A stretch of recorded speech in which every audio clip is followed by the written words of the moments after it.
Oh, the 2-bean costume is out now, really? Oh, we might mess around with that one. There is still one map from the updates that I have yet to play. I'm disappointed it's not called 2-bean. Hey, look, the Gris one. I thought the Gris one was neat. Donut. Oh, I'm gonna buy a donut. Anything else? Digital, whatever. Oh, it's the Monkey King. Yeah. So the 2-bean. I mean, I have the cut points, and that's funny. Yeah, that's really funny, but I don't think I'm gonna buy the 2-bean costume. It's neat and all, but yeah.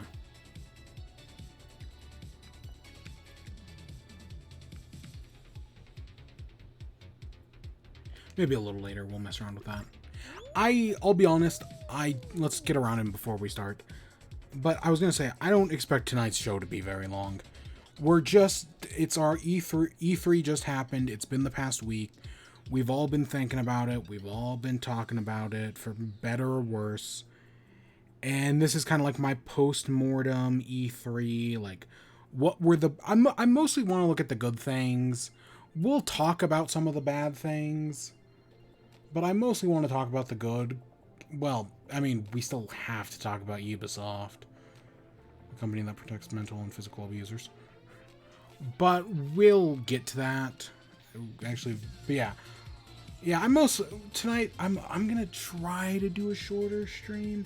I know I say that every freaking week, but this week I'm actually gonna try, you know.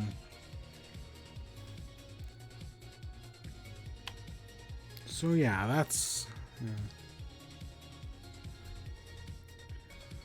Yeah. Oh, but yeah, E3 was super busy, and... Oh, we're also... Oh, shit. I guess we'll pull this up afterwards. We're also going to go over my E3 predictions for each of the conferences once we get to them. Like, what I got right, what I got wrong. We'll go over all those as well. I did... Yeah. We'll talk about it. So yeah, we'll also do that tonight. I forgot to pull that up before we started because I pulled up everything else. Yeah, we'll go through each conference. I did okay. Definitely could have been better, but it also totally could have been worse. But I also played it very safe this year, except for Nintendo, which of course 3 days in I should have realized, like, oh. Or by, like, the time Xbox's show had happened, I was like, oh, yeah, there's no way, like, I'd be lucky if we got one of these things. And, I mean, technically, I think we got, like, a few, but we'll talk about it when we get to it. And then, yeah, we'll grade the entirety of E3, of course, because I obviously have thoughts. Yeah, I'm disappointed the 2B costume isn't called 2-bean. Like, what a great, obvious name. That would have been perfect. We have an AFK teammate, don't we? No, I don't think we do. You just gotta make it. That still might not have been enough. I don't know, it depends on... We might make it to the next round. Yeah, we did. Yeah. But yeah, other than that, it's just been a long week, right? College is now ramped up more or less. I mean, it could be... It's gonna get worse, because right now I only have a few classes. And starting in July, one more gets added onto the schedule. So it's like... yeah, because yeah, most of my classes are like 10 weeks, but then one class is only, I think it's something like 10 weeks, but one class is just like 5. So yeah, so it's going to get even worse, and especially because everything will pick up.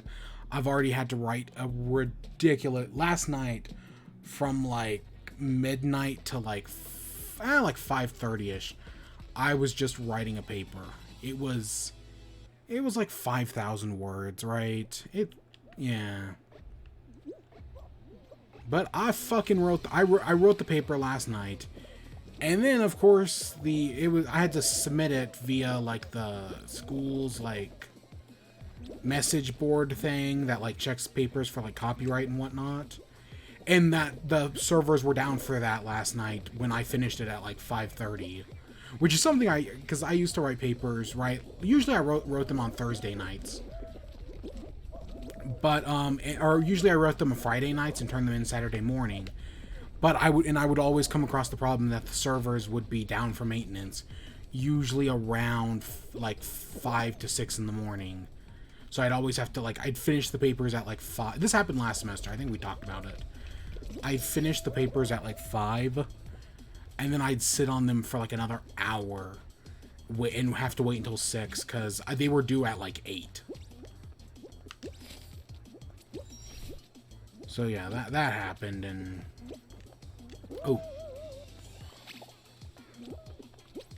But hey, I got the... Right, this paper is due at midnight, but I knew I was going to be streaming tonight because that's the one consistency I will give. Is that in chat will all... you know, I've been thinking maybe of moving it to Saturday. If only because I will have papers due every Friday at midnight. And maybe it'd be better to like push this off. Because I have papers due Friday. Most of my classes. Some of them have stuff due on Wednesday. Right? But for the most part, it's stuff due on... It's like papers and like discussion things. Like you gotta read a chapter from a book and then make like a response discussion post thing. And then you gotta respond to one other person's post on Sunday. Right? That's how a lot of my classes work, because they're online classes. That's how all online classes work in my experience. I mean, sometimes the dates are shifted around. Like I had one class that was you make the discussion post on Wednesday and then you respond to somebody by Friday. And there was nothing on the weekends. Which, yeah.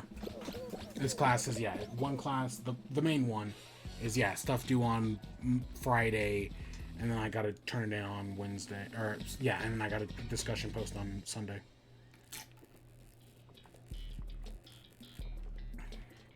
So, yeah, that's fun. But yeah, so I have been thinking, right, if Friday is my busy day, and then Sunday is as well, because I got to get all those discussions back in. Which usually the discussion responses aren't too hard. Right. Those are much smaller than the fucking 5,000 word paper I had due. Oh god, it's all bananas. And I'm already screwed. Bananas are freaking fierce. They're big. I think that's the bigger deal.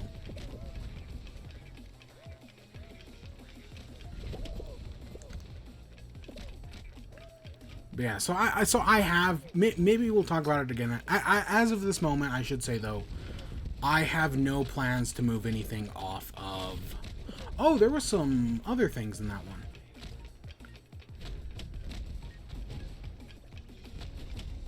As of this moment though, I have no plans to move things off of Friday, but if time goes on and I move the show to Saturday, it's not that big of a deal. Where is our last teammate? Okay, he's right. We're out either way. I think he was, yeah, literally last. But yeah, that's just been something I'm thinking about right now, because... But either way, the one, no matter what, no matter how many other streams don't happen that I want to do, the one consistency will be the Friday streams. Or will be in chat, which will happen once a week. I always felt like Friday was a good day, but... maybe Saturday's better.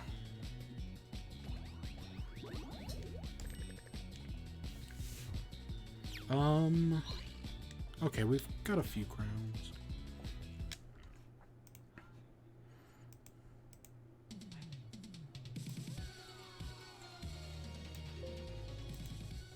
So, I guess let's get into E3, shall we? But we're actually, we're just going to go through the shows. We're going to talk about what I liked, maybe some things I didn't like. Not always, right? I don't really have like I wrote down a list of things I like. I did not write down a list of things I didn't like. So I'll just say that outright.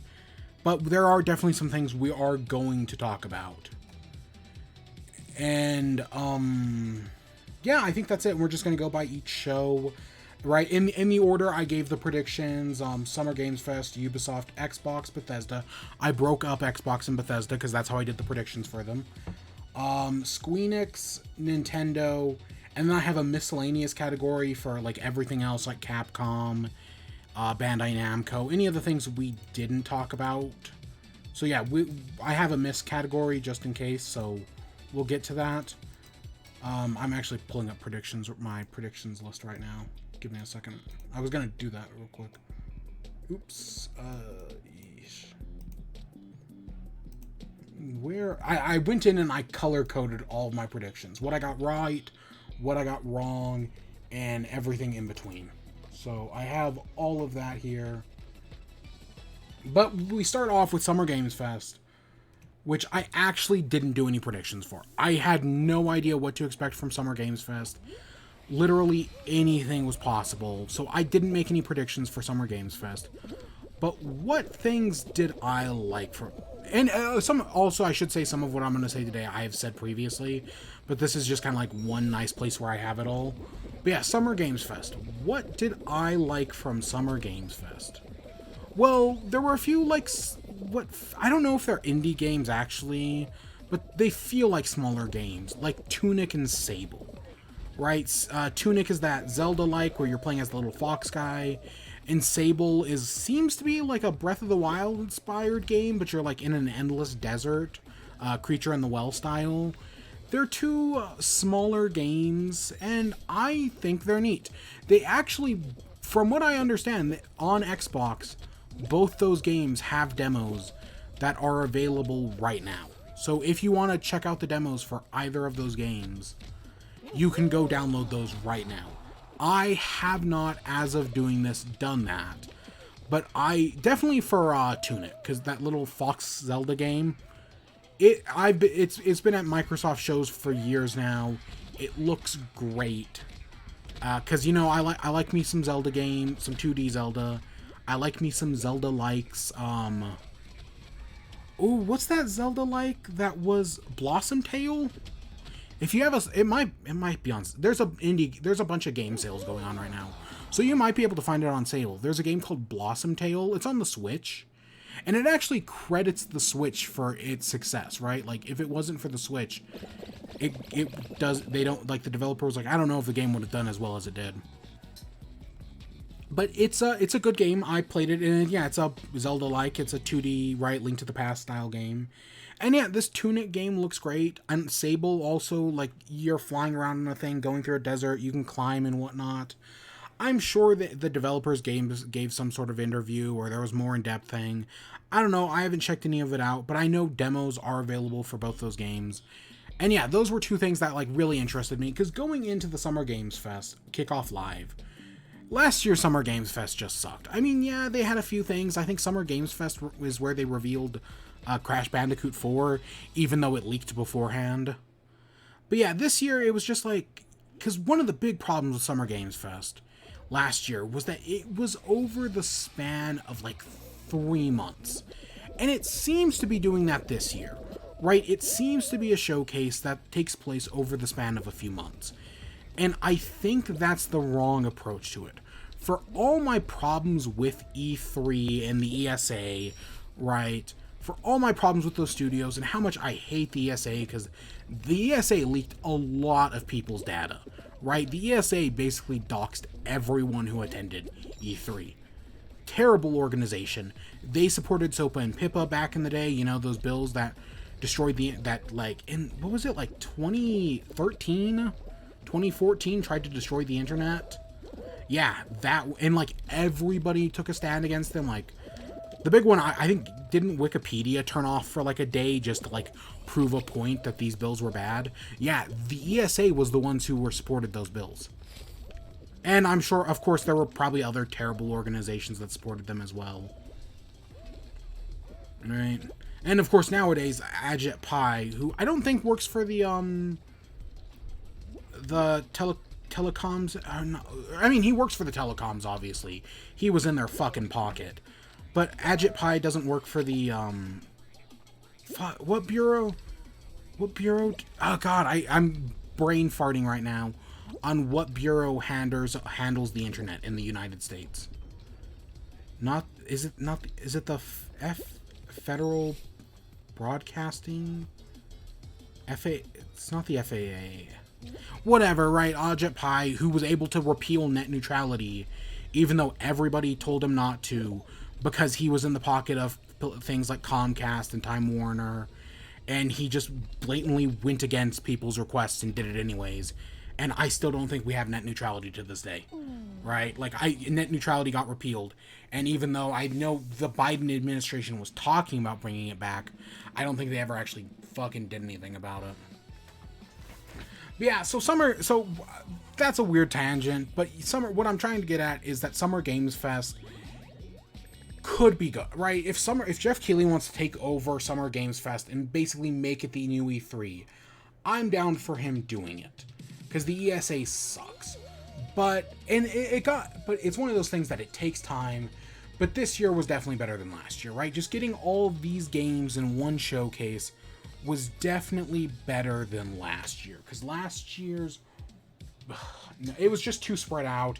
And also the fact that they had support of, I think Ubisoft was on their side, even though the E3 was all like, Ubisoft was, I think, favored Summer Games Fest over E3, and Microsoft, I know there was a lot of co-streams as well.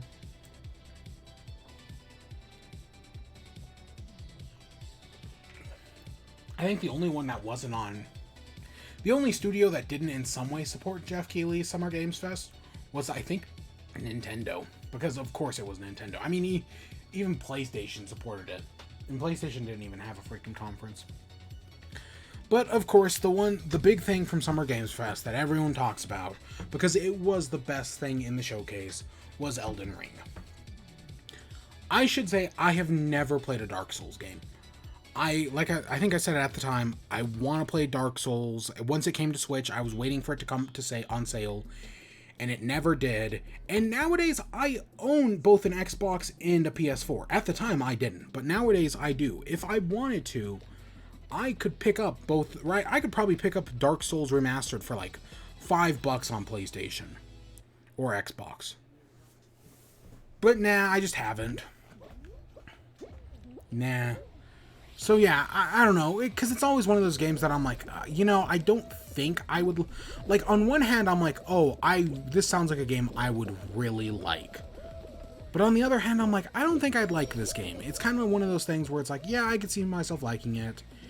And I'm not purely talking about difficult, alright? Like, I know, well, some of that is the difficulty. Not all of that is. Some of it is, for sure. But not all of the discussion is difficulty, even though I am one of those people who does agree that Dark Souls should have an easy mode. Or not an easy mode in the traditional sense, but maybe like adjustable difficulty. Right? Kind of like what, not Salt and Sanctuary. Oh, we did see Salt and Sanctuary at Jeff Keighley's or Salt and Sorcery or Salt and Swords or something like that. I don't remember what it was called, but the sequel to Salt and Sanctuary. Salt and Sanctuary is also a game that, alright, I've heard great things about, so yeah, that's another one.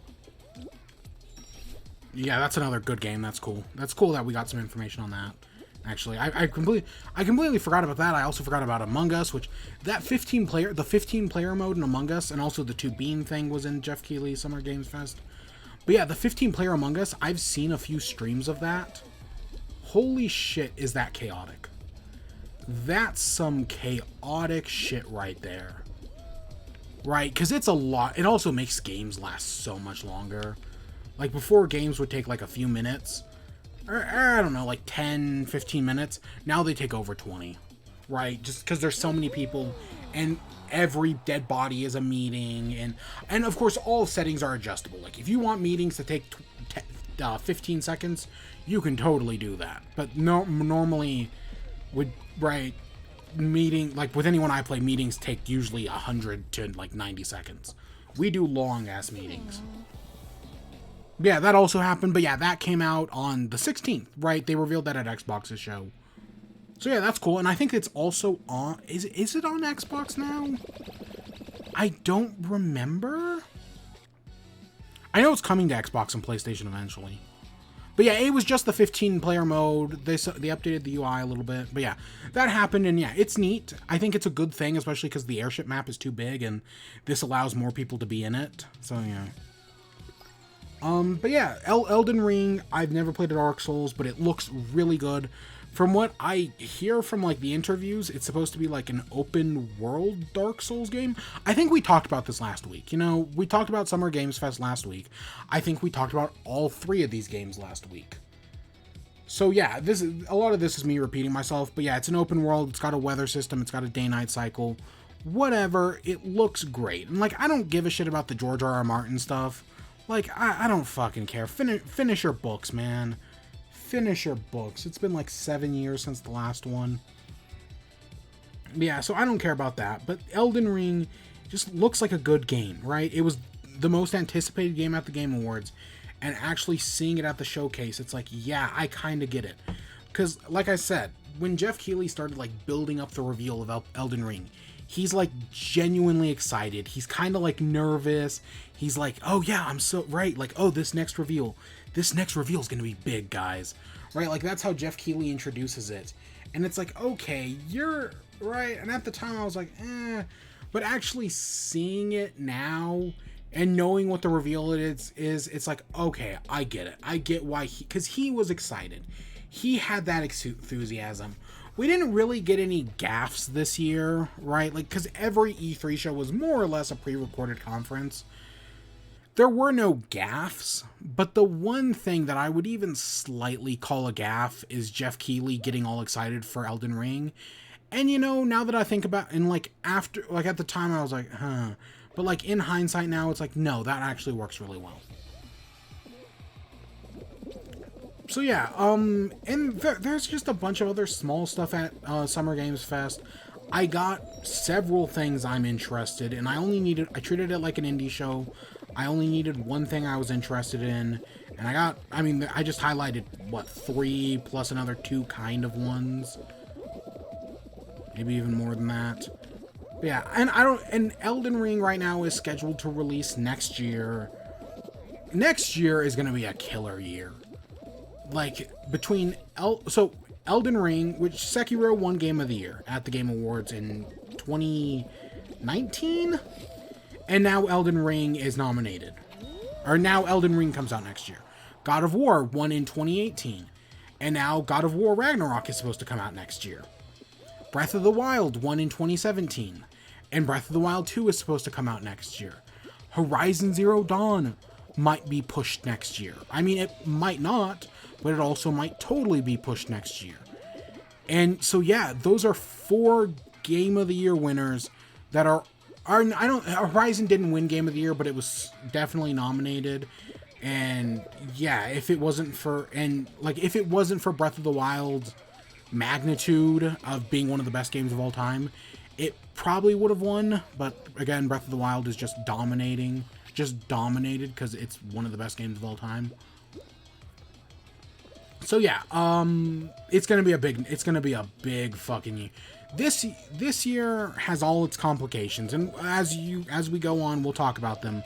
But next year is gonna fucking kill, right? A lot of things got delayed until COVID. Some of these companies were hit harder than we think, harder than they will ever admit. But next year is gonna fucking kill. Will Elden Ring get delayed? Probably, but I don't know by how much. Right? It might get delayed until the end of the year, but if they're aiming for January right now, it might still come out in 2022. Either way, it's a big year. But yeah, if I had to rate the Summer Games Fest show, like if I had to give it a score, and also I don't really have any negatives.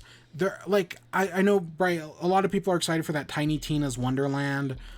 I don't care. I've never really gotten into Gearbox games, even though from what I hear, they're actually like, even though Randy Pitchford's an asshole, Gearbox is one of the less like, outside of Randy Pitchford, when it comes to like monetization and microtransactions, Gearbox is one of the better companies about that, from what I hear. But that doesn't change the fact that Randy Pitchford is an asshole. Who I don't remember if he abuses his employees. He might, but again, take that all with I don't remember, so I can't say anything more specific than that. But I just know Randy Pitchford's an asshole, and he is Gearbox. For better or worse, he is Gearbox, and there's nothing we can do about it. But yeah,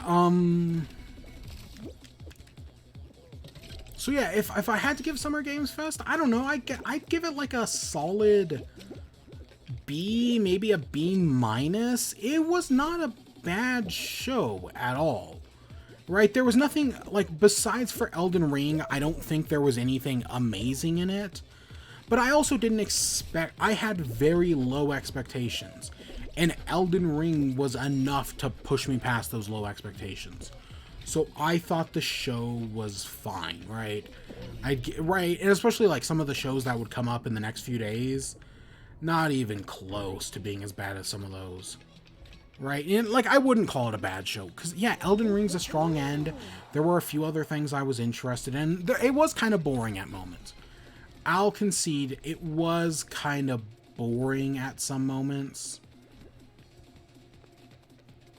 That, yeah, it wasn't like, there were just like, especially like as like past the halfway point, I was just kind of like, okay, you could, I don't know. Right, deals need to be made to fund these shows. And you know what? If Summer Games Fest comes back next year and maybe supplants the ESA's E3, which I'd be fine with, and like Jeff Keighley gets full support and just like does his own thing and gets to make the show he wants, I believe that given like another year or two, Summer Games Fest could supplant E3 and it could become like Kickoff Live could be a great show. I do believe that it has the potential to be something truly special.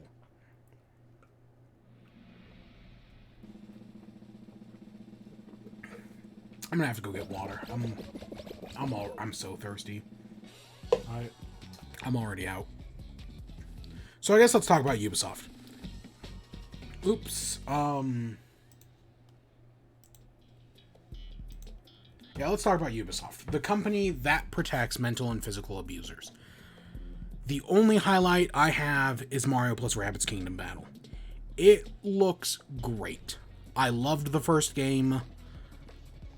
And DLC was great, but this is Ubisoft, the company that protects mental and physical abusers.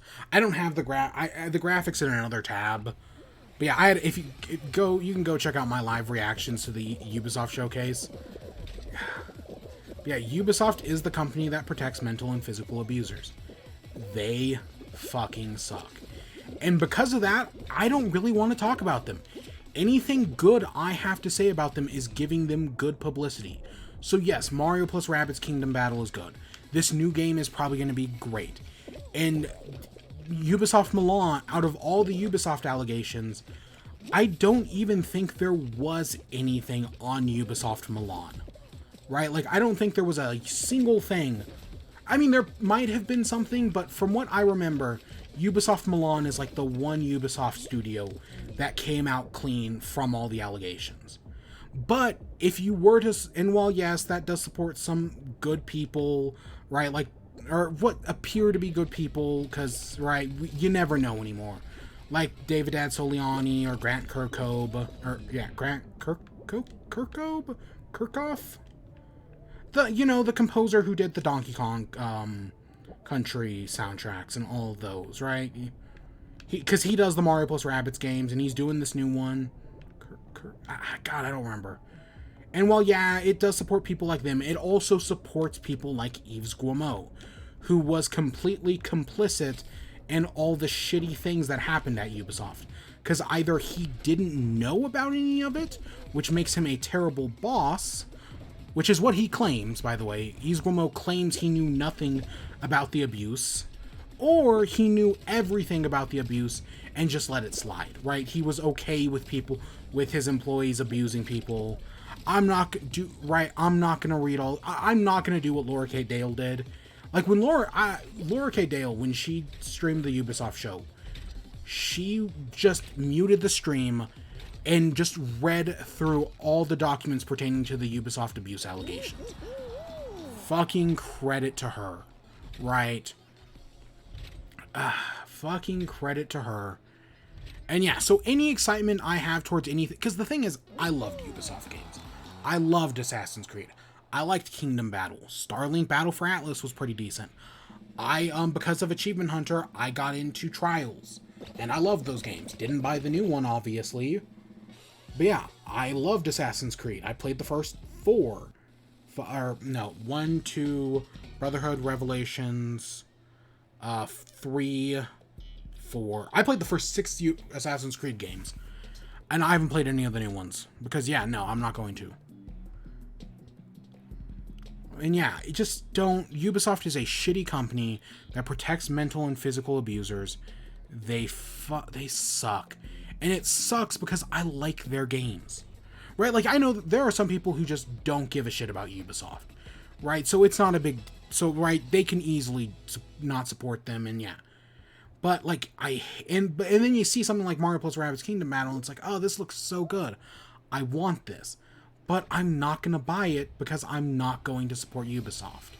And I know a lot of people have looser thoughts on it and are fine buying Ubisoft game. So to that end, buy used Ubisoft. Right? That's the saying. Because if you buy a game used, you aren't directly giving money to Ubisoft. So if you're going to play Kingdom Battle, no matter what, at least buy it used. So that way Ubisoft isn't getting any of your money. That's my one thing. Like, even if you don't care and you still want to buy Ubisoft games, at least buy them used. Right? That was something I tried to say at the end of my stream, because I know some people just don't care. Like, just try to buy Ubisoft games used. Like, it's a simple request. Plus, usually used games are cheaper.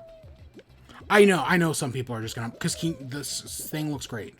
But yeah, I don't want to talk about anything else that happened at Ubisoft show. Ubisoft is a really shitty company and doesn't deserve any of the publicity. The lowlights are literally everything else that happened. Like, everything else that happened at the Ubisoft show. Because Ubisoft is a shitty company. I guess if we're talking my predictions real quick. Ubisoft, out of all the shows, was the one I did the best at with all my predictions. I made, let's see here, 1, 2, 3, 4, 5, 6, 7, 8, 9 predictions. And out of those 9, I got 7 correct. And 2 of those are kind of like weird predictions. I said we were going to get Far Cry 6. We got Far Cry 6. I said we were going to get Rainbow Six Quarantine. We got Rainbow Six Quarantine. I said we were going to get Just Dance. We got Just Dance. Division's Heartline. We actually knew before the stream that Division's Heartlands was not going to be there. Same thing with Prince of Persia. The 2 predictions I got wrong were Prince of Persia and Division's Heartland. We knew before the show even happened that those were not going to be there. Riders Republic I got correct. Mario plus Rabbids 2 I got correct. I said there was going to be no Assassin's Creed. This is one of those predictions that I kind of got correct, kind of got wrong, because there was technically no new Assassin's Creed, but we did get some DLC for Valhalla, so that's kind of gray. And then I said we were going to get no Beyond Good and Evil, because Beyond Good and Evil 2 is dead. As far as I'm concerned, that game is dead. Because as we know from the Ubisoft allegations, Michel Ancel, who left the company, right, like when he left the company, he was like, oh, I left Ubisoft because I want to go and focus on like my dreams of like running an animal shelter and whatnot. That's the reason he gave. And then we found out afterwards that no, he left Ubisoft because he was abusing his employees, right? He was mentally abusing them. He'd have them do like development from Beyond Good and Evil 2, and then he'd make them like scrap it and start all over again because he changed his mind. And yeah, he was abusive to his employees, allegedly. So yeah, that's what happened with Michel Ancel. And yeah, and the only reason, and Beyond Good and Evil 2 was Michel Ancel's dream project. I fucked up. It was the game he wanted to make for years. And then he just leaves Ubisoft, right? He finally gets to make his dream project, and he just leaves Ubisoft. Like, what? Why? Right? He's getting his dream. It's because he was a shitty person. Of course, these are all allegations, but yeah, no, isn't that weird? But yeah, Ubisoft is a shitty company that mentally and physically abuses their employees. Fuck Ubisoft. Don't buy their games, and even if you do, buy them used. Buy used Ubisoft. Don't support the company. Fuck them. Fuck Ubisoft. God damn it. But yeah, and of course that's the one conference I got the best predictions on. Okay, I'm gonna go get water real quick, cause I ran out, and then we'll talk about Xbox.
Alright, let's try this new one. Oops. And yeah, let's talk about Xbox, shall we? Where's the Xbox button? There we go. So I broke up Xbox and Bethesda. We'll talk about Xbox and stuff first, and then we'll talk about Bethesda stuff. So yeah, I guess let's start with Xbox. So we started off with Sea of Thieves, Pirates of the Caribbean. And yeah, I like, it makes sense. It's one of those obvious things where it's like, oh, that's cool. And yeah, I'm just totally down for, because the Pirates of the Caribbean movies are, the first one is actually really good and really well written and everything, right? It's one of those great scripts, and yeah, it's just a really good movie. The second and third ones definitely didn't need to exist. Like, they have their moments, right? The Liar's Dice scene, the idea of Davy Jones in general, because Davy Jones is like, that's some, not all CGI holds up, but some of it does. And Davy Jones in Pirates of the Caribbean is some CGI from like the 2000s that really holds up. Right, and so yeah, and also with the third Pirates of the Caribbean movie, that's like a 3-hour long movie. Like, fuck, come on. I actually do want to rewatch at least the first 3 at some point, and I have seen the 4th and 5th ones as well. Right, they get worse from there. Right, definitely the first 3, they're right. They get worse as time, like the first one's really good, second one's, yeah, whatever. It has its moments, third one also has its moments. The wheel thing in the second one is super memorable as well. But yeah, by the 4th one, has to do with like mermaids, and I think they're trying to find the Fountain of Youth, if I remember correctly. Yeah, that there was no reason for that to exist. Fifth one, God, I don't know. Like, fuck, come on. A fifth one, really? And I think they're doing a sixth one? I don't remember. I don't know. I know after Amber Heard accused Johnny Depp of abuse, even though from everything I've seen, it looks like she abused him. So, yeah, that fucking sucks. But yeah, no. It looks, right, any potential new Pirates of the Caribbean was probably canceled. So yeah, that kind of sucks. Because he was doing something, and then the allegations came out, and he got kicked out. But then, Amber Heard got, like, face no punishment, and I think she's still in the Aquaman 2, even though she should probably get kicked out. Because again, from everything, from all the evidence or from anything I've seen, and I don't really follow celebrity gossip, it looks like she abused him. But, right, and Johnny Depp he's weird, but he seems like a fine person, right? There are some weird people who aren't good, right? Some, like, weird actors who definitely aren't good people. Jared Leto. God, something grabbed us. Or, like, something stopped us as we jumped on that conveyor belt. And that's why we went out. Something killed our momentum right there, because I was ready to do that. But yeah, but the Pirates of the Caribbean, right, it's cool that they're bringing in Jack Sparrow, because as someone, I don't remember who said this, but, like, I guess Sea of Thieves has done more story stuff. Like, because I was thinking, like, I asked during the stream, the reaction, like, has Sea of Thieves ever done, like, a story mode, or is this, like, their story mode? Somebody told me that no, they do have a story mode, or they have, like, these story style missions in the game now. And yeah, this seems to be that. But yeah, getting Jack Sparrow in there is really cool. But what's even cooler is getting Davy Jones, right? Getting the Flying Dutchman and Davy Jones, that's great. So yeah, this looks great, right? I don't know, and I've heard some problems with, like, if you just want to, like, casually, like, sit down and have some, like, fun pirate adventures, maybe with, like, 3 of your friends. Sea of Thieves actually has some problems, because people will just come in and grief your lobby and, like, fuck with you while you're trying to complete missions. Like, it's one of those, like, always online games. And of course it's a Microsoft game, so it has microtransactions and all that. I remember Sea of Thieves put out a thing before launch that was like, hey guys, don't worry, we will have microtransactions, but they're purely cosmetic and we won't have loot boxes. Don't fucking reward them for that. Don't fucking reward them for not doing loot boxes. Look how far, right? Like, look how far the bar has changed, right? Like, before it was like, oh, on-disc DLC is the bad thing. And now tons of games have on-disc DLC because the bar shifted to microtransactions, and microtransactions became the bad thing.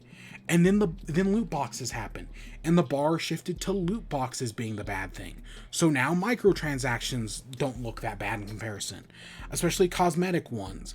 But it's still, cosmetics affect gameplay. Especially in a game like Sea of Thieves that is an MMO where you're meeting with other people. Cosmetics affect gameplay. Don't let anybody tell you otherwise.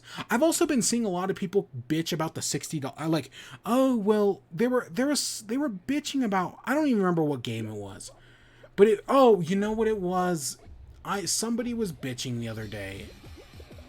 Or somebody how it started was somebody was like, you know, games, like, if you're buying a digital game, it should cost less than buying a physical game, right? Because, you know, when you buy a physical game, you're also buying a CD and a box and all that. That should cost less money than buying a digital game. And you know what? That makes sense. And, of course, for anyone who doesn't know, the reason why physical and digital games are the same price, the reason why they cost the same is because of, if, like, let's say a company like Xbox, or let's use PlayStation, I think PlayStation's a better example, decided that, you know what, PlayStation 5 games, which are $70 fucking dollars, I should add, right? PlayStation 5 games are $70 physical, but if you buy them digital, they're only going to be $50. The reason why that isn't the case is because GameStop and other retailers have threatened right, PlayStation, Xbox, and Nintendo, that if there is a discrepancy between physical and digital prices, they will stop selling their consoles. Right? So like let's say that did happen. Digital games were 60, physical games were 70. Then GameStop, Target, Walmart, I know none of them have PS5s at the moment, but let's pretend they did. They would all stop selling their consoles, and then nobody would be able, and then like your average consumer wouldn't be able to buy them, and all those consoles would fail, right? That's the thing. That's why that's why physical and digital are the same, because companies like GameStop and whatnot have threatened to do it. And we've seen companies do that in the past. That's why the Sega Saturn failed. Admittedly, the Sega Saturn was like, hey, guess what? We're surprise dropping our console in like, I want to say like a week or two after they revealed it at E3. And Walmart got so pissed, they refused to carry the Sega Saturn. And while that wasn't the only reason the Sega Saturn failed, that was the primary reason the Sega Saturn failed, because nobody at a Walmart could buy it. That's why studios don't do that. And so yeah, that's why there's that discrepancy between physical and digital games, or that's why they cost less. But then people would be like, oh, well, right, but then in response to that post being like, hey, physical and digital games should cost different amounts of money, there were a bunch of people, well, games haven't actually adjusted to inflation, right? Since the 1990s, games have only cost $60. They haven't risen in price. They probably called them pretentious. You pretentious Philistine, you should be lucky with what you have, right? The fact that PlayStation only raised $10, even though nowadays games should cost well over $90. $60 is the $60 thing is a fucking myth. And you know why? Nobody asked for expensive games. Nobody asked for games to have the best graphics, the biggest budgets. The three biggest games of all time are Tetris, Minecraft, and, well, at the moment, Fortnite. None of those games have amazing graphics, and they're the biggest games of all time. Nobody asked for them to make more expensive, bigger games. Nobody wanted that. I mean, of course, there are some idiots who did, but right, gamers TM. But nobody asked for that, right? No, right? You didn't need to do that. You didn't need these expensive whatevers. But also, $60 nowadays is a shell price. Go buy any third-party AAA game. You're buying a $60 game. $70, and now in PlayStation's case. But you know what else you're buying? But you know what else you have to buy? A season pass. That's anywhere from 40. I mean, yes, I've seen season passes as low as 20. Mario Kart 8 had a $20 season pass, and that's one of the best season passes I've ever seen. Right? For the amount of content versus price, insane. But that's one of the few exceptions. Very few games nowadays have a $60 starting, right? $60 is the starting price. Go buy a new Call of Duty, $60 is your starter price. And then there's a season pass that's another $60. And then on top of that, a lot of these games have microtransactions, they have loot boxes, and people will say that, oh, it's just optional. But it's not. Because, like, these games are literally, like, Assassin's Creed Odyssey is the perfect example. Assassin's Creed Odyssey is a very grindy game that was made grindy to encourage you to spend money on double EXP microtransactions to like make it so that the grind takes less time. Yeah, that's a thing. Nobody asked for these games to be grindy, and yet studios are making their games more grindy to try to push you into the microtransaction shop, right? Creating all these cool Fall Guys is guilty of this. Fall Guys has some really cool cosmetics that are only available through microtransactions. right? And that's a lot of games do this, and a lot of, right, that $60 starting point. Smash Bros. Yes, admittedly, Nintendo is better at this than most other studios, and I'll say the same thing for PlayStation. PlayStation is better at this than most other studios. Microsoft isn't. I won't give Microsoft the pass on this, right? Because you're buying the game for $60, and at least in Nintendo and Sony's case, you get a full game. Smash Brothers Ultimate was a full game at launch. But since then, there's been, I want to say $60 worth of DLC. It might, I think it's as much as the base game. So to get all the DLC characters, it's $120 to get the full game plus all the DLC. I think it's like $120. That's a lot of fucking money, right? And yes, you get a full game at launch. But yeah, not every studio. Call of Duties definitely don't work like that. Any EA game.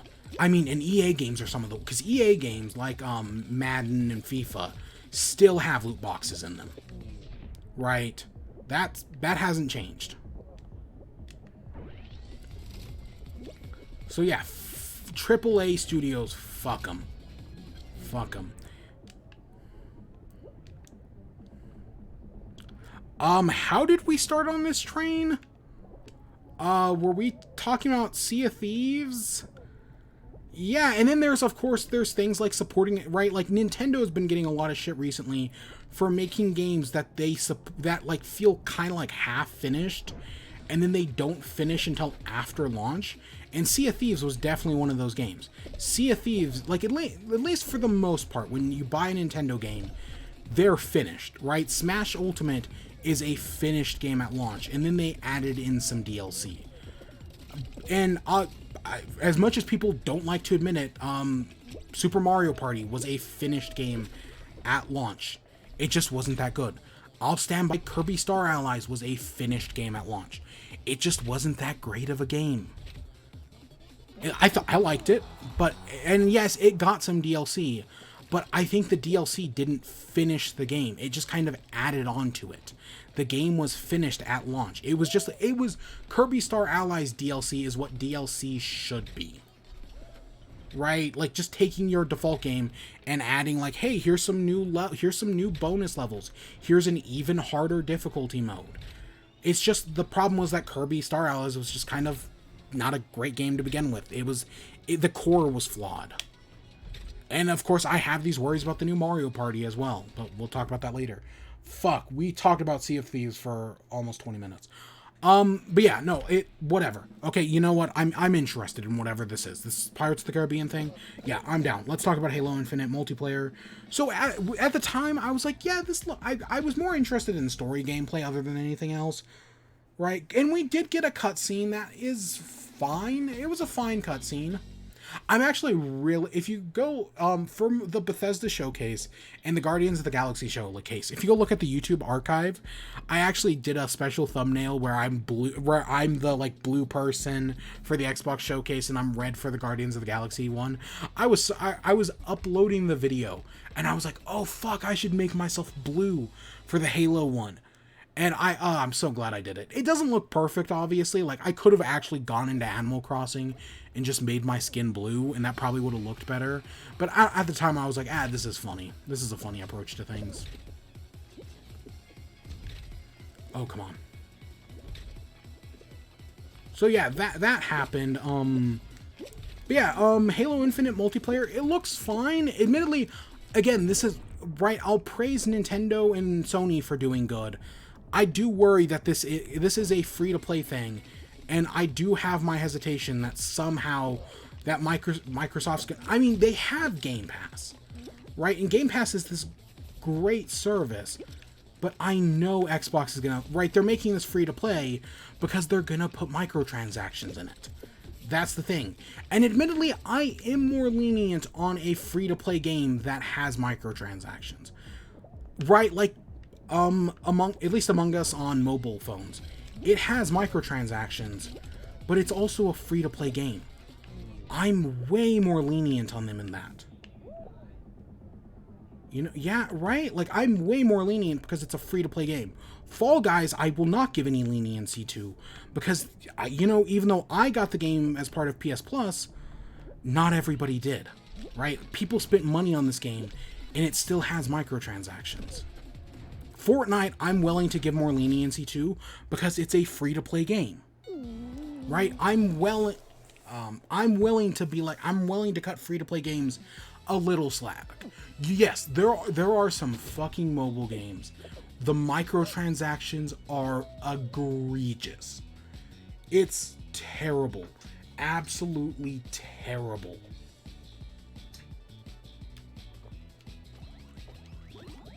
But I'm willing to cut some free-to-play games some slack.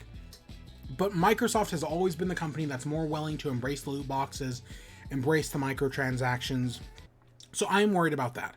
Especially because in theory, you're buying a $60 Halo game, and then the multiplayer is just free, right? Free to play, and you're just paying $60 for a campaign. That sounds dumb. That to me is dumb. I really would much rather have, right? I'd pay, and again, it's all on Game Pass. It's all cumulative. So I know a lot of people aren't paying $60 for Halo Infinite because they're just getting it on Game Pass. But part of me does wish that, hey, if you're not going to have, if the multiplayer is free to play, and so you're just buying Halo Infinite for the story, make the game a little cheaper, maybe? Yeah, because, like, you see games like Battlefield 2040, whatever, that are just multiplayer, and of course they're still going to be $60. Of course they're still going to have microtransactions and loot boxes and all that. Because fuck EA. EA is the worst company. I mean, yeah. I mean, I'll shit on Ubisoft because of how shitty they are to their employees. And they can also be a very greedy company at times, right? Assassin's Creed Odyssey I've brought up several times. But EA is still worse, right? When it comes to greed and just shit like that, EA is still worse. But there's a reason I don't buy either company's games. I don't buy Ubisoft, I don't buy EA, I don't buy Activision Blizzard. Yeah. But yeah, Halo Infinite, the multiplayer itself looks fine. I'm not a great judge on it. I haven't played Halo multiplayer in over 10 years. Since Halo 2, which admittedly I was playing Halo. It's probably been over 10 years. But admittedly, I was playing Halo 2 multiplayer well into the Xbox 360 days. Yeah, I didn't have an Xbox 360 until like 2011. So yeah, it was a while, right? Maybe 2010. I don't remember. No, maybe it was probably 2011. Whatever, right? I got a Wii, and I had a Wii for a long time. But then, you know, you're like, oh, I'm an adult now.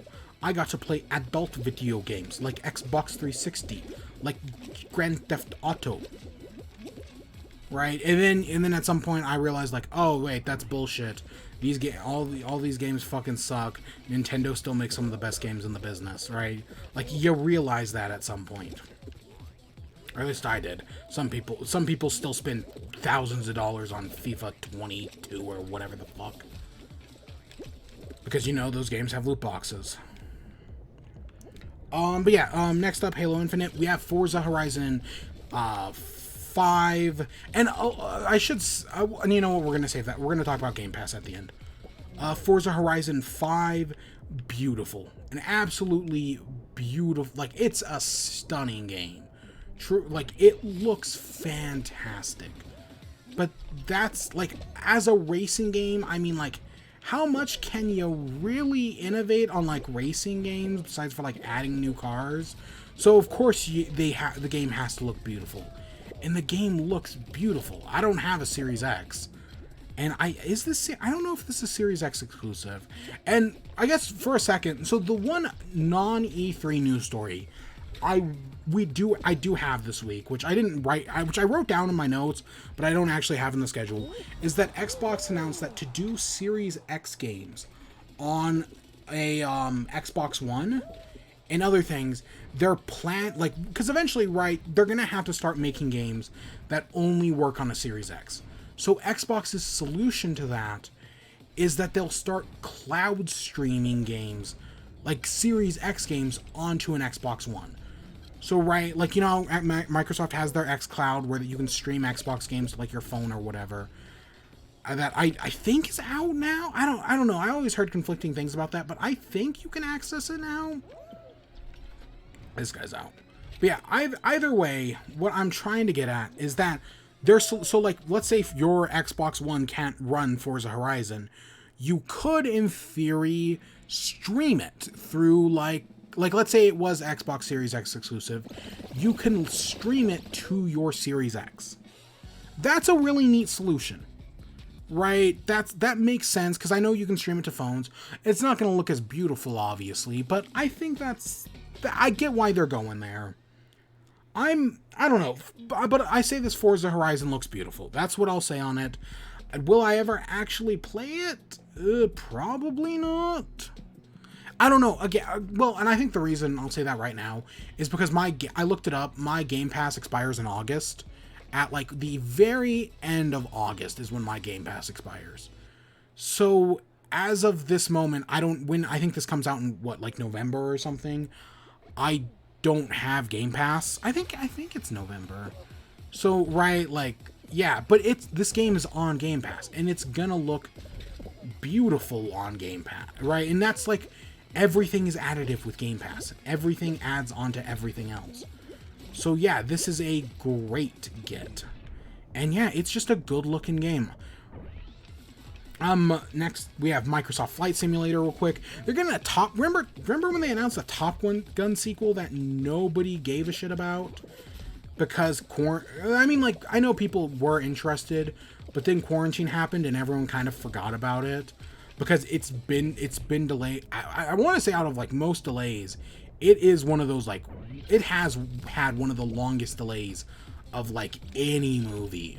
Because I want to say it was supposed to come out like right as quarantine happened. Like, quarantine happened and it was supposed to come out within like a few weeks, and it still hasn't come out. Like, Fast and the Furious is finally coming. I could totally be wrong about that, I should say. But I know Fast and the Furious is coming out in a few days, and that's I think it's a week from today, and I'm definitely going to go see that because it's Fast and the Furious. Those movies are so much fun. And I've heard from trusted sources who have already seen it that the new Fast and the Furious is fantastic. Like, it's like you have expectations, and then it does things you don't even expect to happen. But yeah, new Forza Horizon. Hey, boom, we brought it back with cars. Forza Horizon, yeah, it looks beautiful, but I don't really have much to say other than that. It's a racing game. Next up, I guess Outer Worlds 2 real quick. The first Outer Worlds, I played on Game Pass. I did not beat it. I liked what I played, and I do think that with a sequel, all the problems of the first game, they can refine. I kind of hope they spin more. I hope this isn't... I want... Because I know they're working on a new game. They're working on... I don't remember what it was called, but it's like a Skyrim style fantasy game. Oh yeah, there's also an Xbox Fable game that's supposed to probably come out next year. Who knows? But I know they're working on like a fantasy thing, and I want that to come out before this Outer Worlds 2 does. I want them to take their sweet time with Outer Worlds 2 and really make it something great. Fix all the problems with the first one, because even though I liked the game, I've heard there were some problems. Admittedly, I didn't get far enough to experience a lot of them. But yeah, definitely fix some of those. And yeah, I think the Outer Worlds 2s could be great, because the first ones, from what I played, and I really should get back to it, especially before August, from what I played, I really liked it. But you know me, I can never finish an RPG. So I have hopes that they can do something great with it. But yeah, this was, you know how like Bethesda was like, hey, we're making Starfield. Hey, we're making Elder Scrolls 6. And then last year, Obsidian was like, hey, we're making this 2D, or we're making this fantasy style game. And it was just like a trailer. Yeah, and that's kind of what it is here. They were just like, oh, here's a generic trailer. We don't actually have anything to show, but hey, we're working on the Outer Worlds 2. So yeah, that happened. And then we have Slime Rancher. So that was one of the great moments was like Crispy coming in and being like, hey, you excited for Slime Rancher? And as a joke, and then I was like, that's real, right? We are getting a Slime Rancher. I want to learn how to get up on those pinballs. Those pinball bumpers. I think it's possible. I want to learn how to do that. But yeah, that was a fun moment. And yeah, Slime. The reason we're only bringing up Slime Rancher now is because we're going to actually talk about, or the reason I'm bringing up Slime Rancher 2 is because we're actually going to talk about the original Slime Rancher during WIBE. Because I did play the original Slime Rancher. And we'll talk about it a little later. But I am now excited for Slime Rancher 2. And yeah, there's a bunch of other small things in Microsoft show that looked fine. I think they revealed, because the winner of Microsoft show, like the big thing is Game Pass. Of the 30 games they talked about, 27 of them are on, I think on Game Pass day one, 27 of them are coming to Game Pass. And Game Pass is an additive service.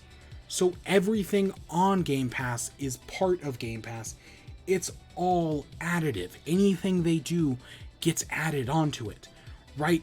Game Pass, you know, for all the shit I gave Microsoft, and I'm gonna have to stop saying this, for all the shit I gave Microsoft for years, Game Pass is a fantastic service with dozens of great games on them. And the fact that it's getting all of this stuff, everything I talked about today is probably Game Pass day one. That's fantastic. Game Pass is an amazing service. Even though I don't use it as much as I should, obviously, Game Pass is great. Xbox has been doing a great job with it so far. Of course, much like a thing like Movie Pass, I don't expect it to last forever. Or I eventually expect there to be some sort of twist, right? Game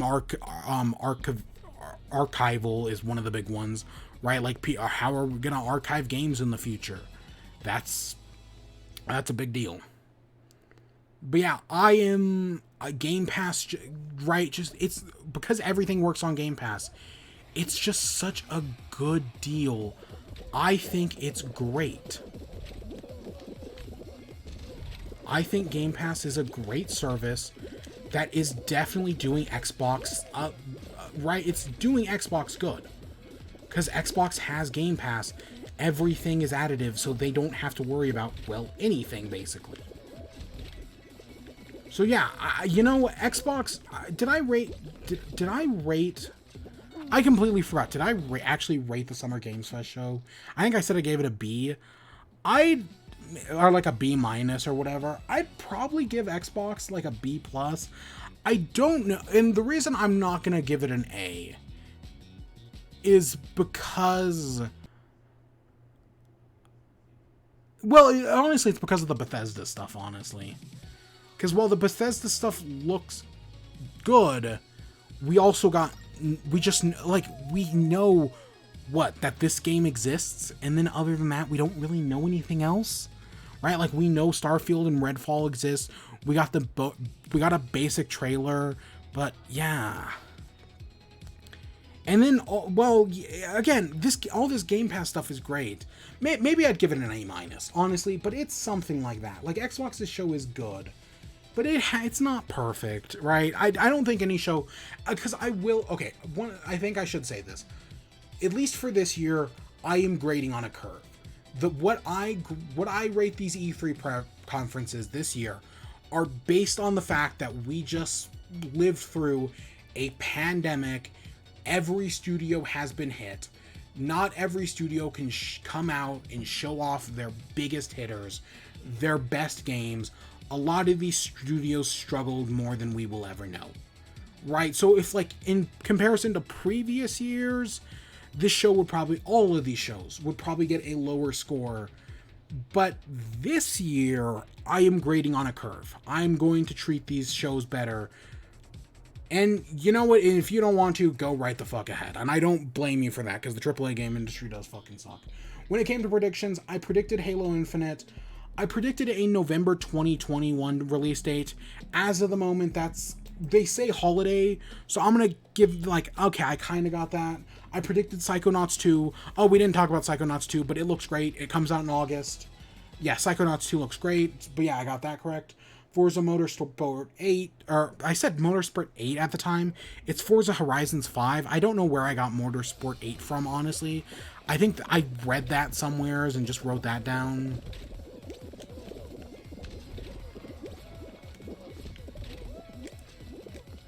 I cannot get on these bumpers. No, I cannot get from the bumpers to up to there. Okay, there we go. I gotta figure this out. But, let's see. I got, 12 minutes, right? We knew we were gonna get 12 minutes. I think that also has, like, an August or September release date.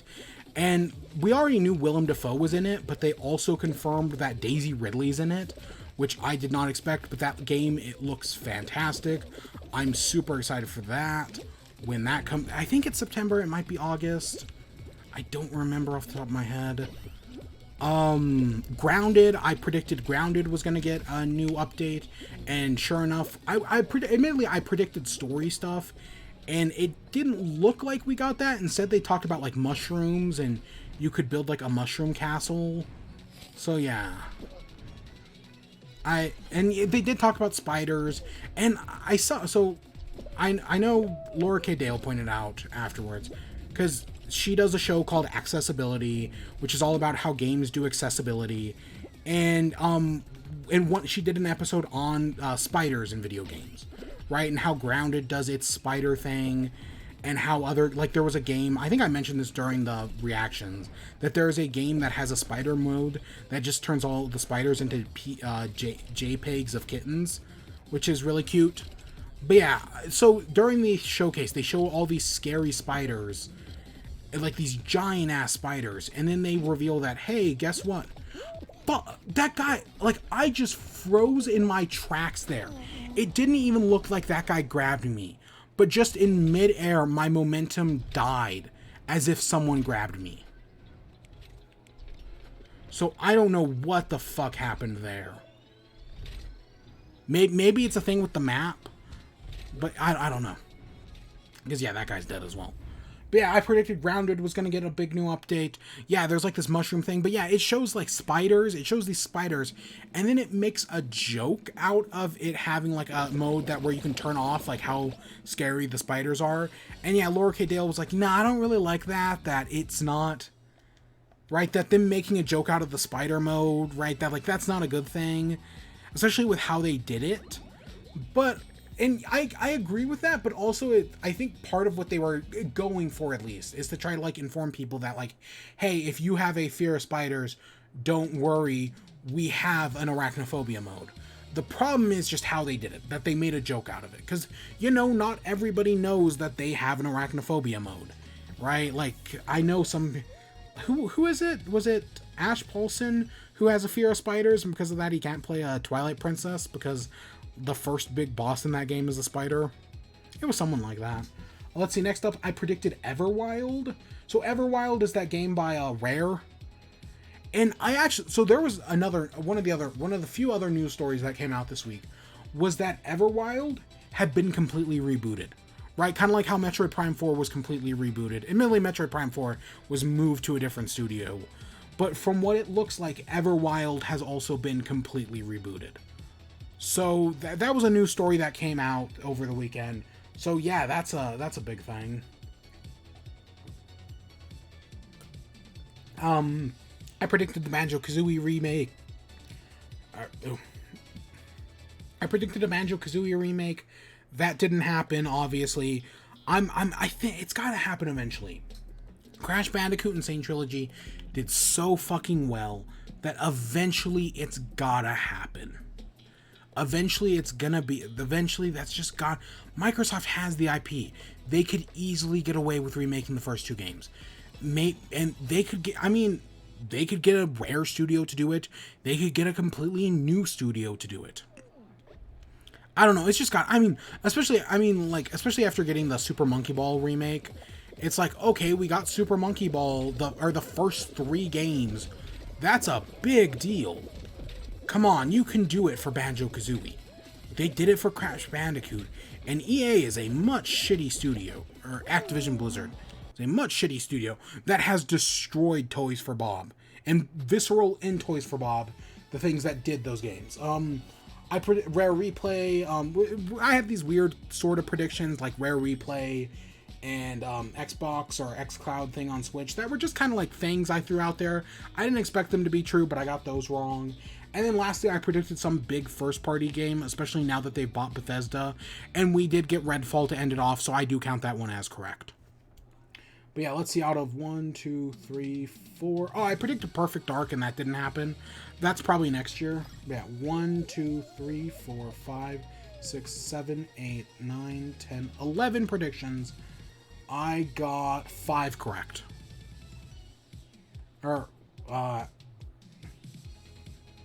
Yeah, I got 5 correct. So yeah, I didn't really have that many predictions.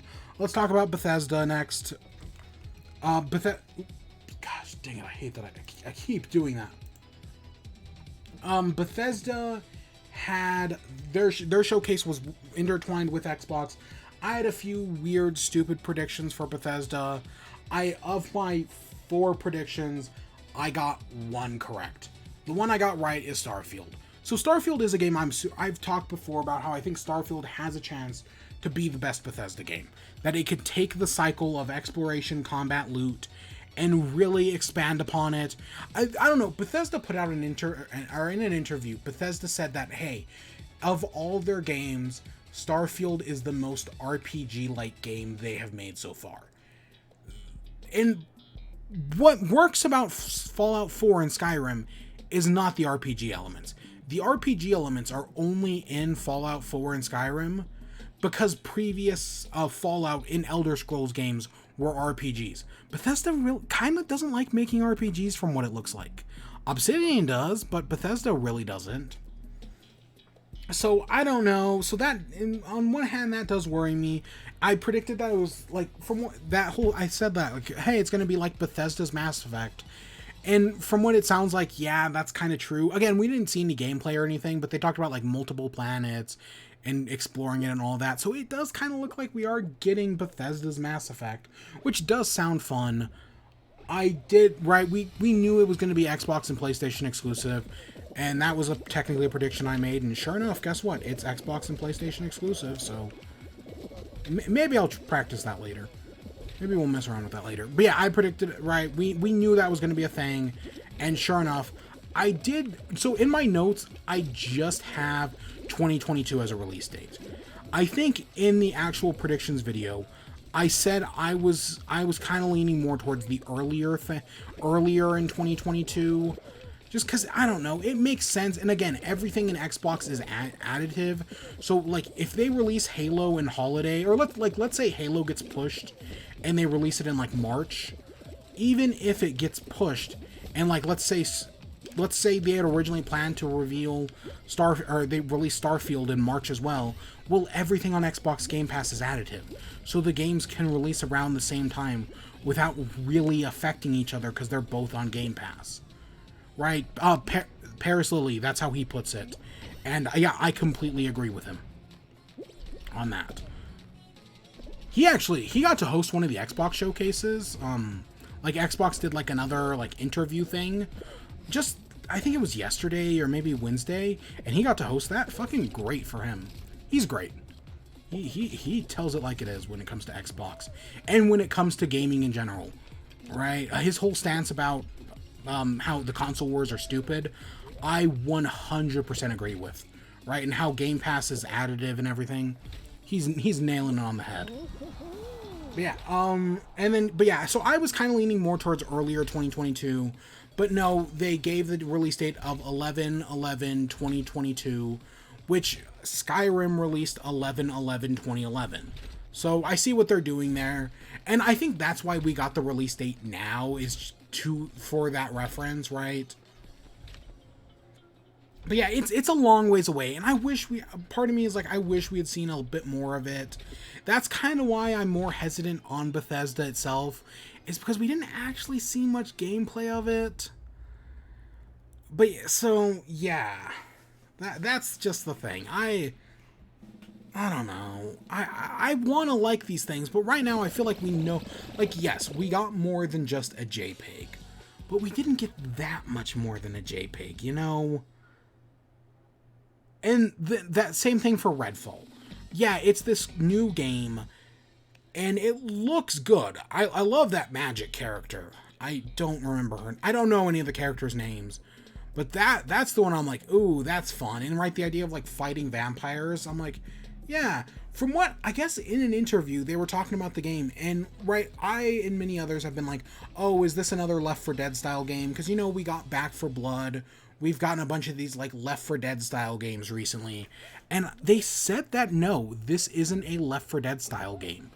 That it's actually more. I don't think they said it was a survival game, but it's more like story based, like where you can like play with your friends, but it's not actually Left 4 Dead.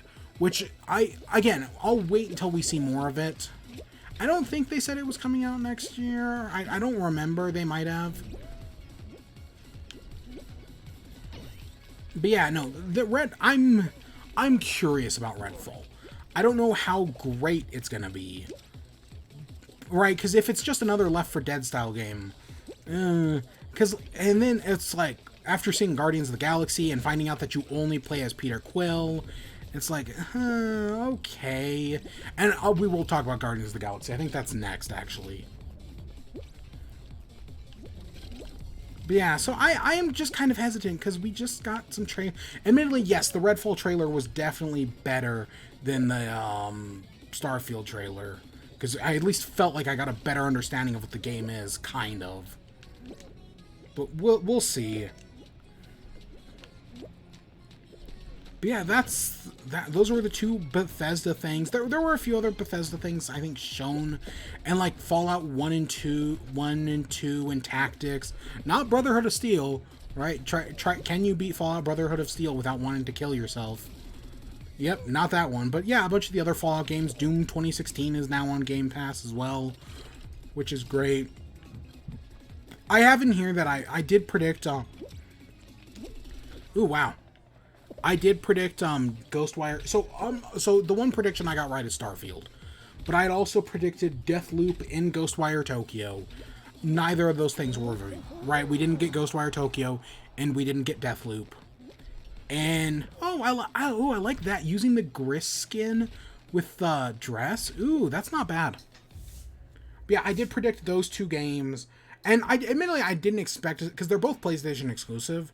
I didn't expect to see them at like Bethesda's conference, but I could have seen them at like Jeff Keighley Summer's Games Fest.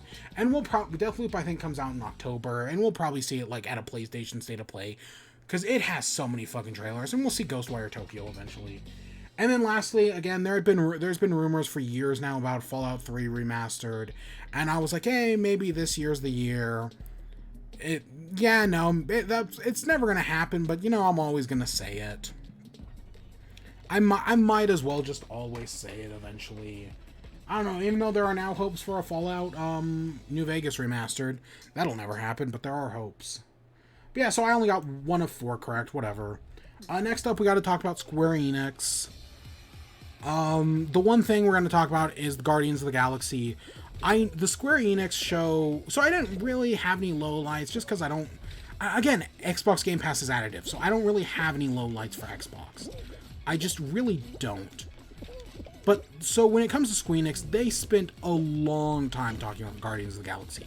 Maybe a little too long, as a matter of fact. They could have totally just shown that trailer and then been like, hey, after the conference, go watch 15 minutes of gameplay footage of Guardians of the Galaxy. At least, like, pacing-wise. And yeah, I probably would have gone and watched those 15 minutes. And I think the game looks good. I've saw myself and a lot of other people have been like, hey, well, why can you only play as Star-Lord? That's kind of dumb. Shouldn't you be able to play as more characters? Right? Like, the Guardians of the Galaxy is all about this ensemble thing. And admittedly, I didn't want it to be multiplayer. I didn't want it to be another Marvel's Avengers. What I more wanted was, what's a good example of a game? I can't think of a good example off the top of my head. But I know there are games where you can play as multiple characters, and like, let's say you'll do one story mission as one character, and then you'll do another story mission as another character, and you like switch back and forth between them. Oh wow, that one actually won. That was more what I was hoping for, but instead you only play as Peter Quill. And in development, and in a developer interview, they explained the reason is because this game was mostly done in quarantine. And because they only had to work on one character, it made the game a lot easier to develop because a lot of this was done in quarantine, and I think it comes out in October. So yeah, that explains that. And I know some people will be like, oh, well, I'd love to have, I've seen people say this, that they'd love, I'm going to switch back to a normal squad show, that they'd be fine if the game was delayed, if they got to play as the other characters, and I get that as well. I'm personally fine with it. Again, as a single-player adventure game, this Guardians of the Galaxy game looks fine. I think it looks fine. I like the trailer. It looks fine enough. It's another shooter, but I think it has potential. I think it could be great. The trailer was, again, it went on for way too long, but the actual thing looks fine. I might enjoy it.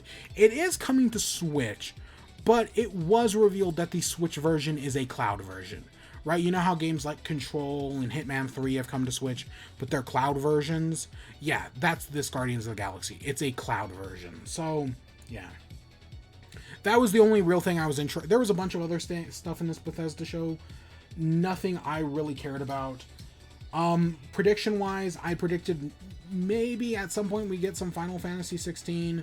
Didn't happen, obviously. I think they did. I don't remember, but I predicted something about Final Fantasy 14, and I think real quick, because like they mentioned Elder Scrolls Online in the Microsoft show. I think real quick they mentioned Final Fantasy 14. If I'm wrong about that, then that's another thing I got wrong. I predicted Marvel's Avengers. I said we were going to get Black Panther and Wakanda. We got Black Panther and Wakanda. The game is still Marvel's Avengers. So yeah, I also said, hey, maybe we'll get Spider-Man, because this is a Square Enix show. Nothing on Spider-Man. That will never come. Guardians of the Galaxy I did predict. We did get that, so yeah, that's good. Project Triangle Strategy I predicted. Nothing on that. Which, yeah, I was actually surprised that game is absent. Forspoken was mentioned at the very end, but only that we'll be seeing it next year. Right? That they'll talk more about it next year. Or whenever. So I'm not counting that. I predicted that maybe we'd get something from like one of the Western Square Enix studios. I mean, I know we got something from Eidos Montreal, but I was like, hey, maybe we'll get something else other than Guardians of the Galaxy. Right, like Tomb Raider, is Tomb Raider Eidos Montreal? It might be now that I'm thinking about it. But I'd also predicted, hey, maybe we'll get a Just Cause 5. Neither of those things happened. And then my last prediction was a remake of a classic RPG. This one I did technically get correct, because they announced that they are remaking, or we're getting mobile ports of Final Fantasy 1 through 6. And before, people will be like, oh, well, they're just mobile ports. As has been shown, they have updated the sprite work. So they are technically remakes, right? Or at least they're up-res ports. And you know what? I'm going to count it. There were a few other things that I don't know how those count. Like, there was a game they revealed that doesn't come out for like 2 more years. I think that was at the Square Enix show. Shit. No. Ah, God.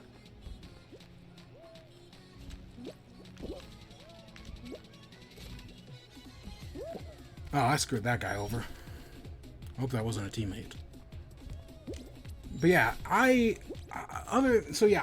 got what, 2 things correct? Or 2, maybe 4-ish things correct out of 1, 2, 3, 4. Let me focus real quick. I'll get you the number in a second. I think it's 8 predictions. I got a half. Okay, and again, I don't really know about the Final Fantasy 14 thing. God, we did. I thought we were doing fine. I got hung up there. Of the predictions, 1, 2, 3, 4, 5, 6, 7. Of 8, we got 4 correct. So yeah, and again, 4-ish, maybe 3-ish, depending on how you look at it. So yeah, because again, I just don't remember. But I think the Guardians of the Galaxy thing looks fine. Next up, we got Nintendo. This is the big one. Let me just real quick count how many predictions I had for Nintendo. I had Bandai Namco. We'll get back to that later, I guess. We'll get back to that in MISC. For Nintendo predictions, I had 1, 2, 3, 4, 5, 6, 7, 8, 9, 10, 11, 12, 13, 14, 15, 16, 17, 18, 19, 20, 21, 22. And of those, we got out, didn't we? We're still in. I'll tell you how many I got right in a minute. Because I have to focus on this one. This is one I cannot afford to not focus on. But yeah, I listed 22 predictions for Nintendo. Admittedly, I didn't expect a lot of them to be correct. But like, and especially like, if I could have redone it by like let's say if I could have redone my predictions, god damn it. If I could have redone my predictions for Nintendo after Microsoft show, I totally would, and I would have totally scaled it back. And again, even going into this, I didn't expect all of these to be true. Let's see, of my 20-something predictions, I got 1, 2, 3, 4, 5, 6, 7, 8 correct. 8 of 22. Shit. Yeah, I did not do that good. But let's talk about the Nintendo thing. Oh yeah, and oh wait, real quick with Squeenix. I wanted to they had a trailer for like the Final Fantasy Origins, which is basically Square Enix's attempt at a Dark Souls game, and that's one of the worst trailers that's like, it's not the worst thing I saw at E3, but that was such a terrible trailer. There is actually a PS5 demo you can go play right now, and I think it may not actually be that bad, but that was such a like them just saying like, we're gonna kill chaos. Yeah, are you Chaos? We're here to kill Chaos. What a fucking terrible trailer. Oh my god. But let's talk about Nintendo. So we got Kazuya?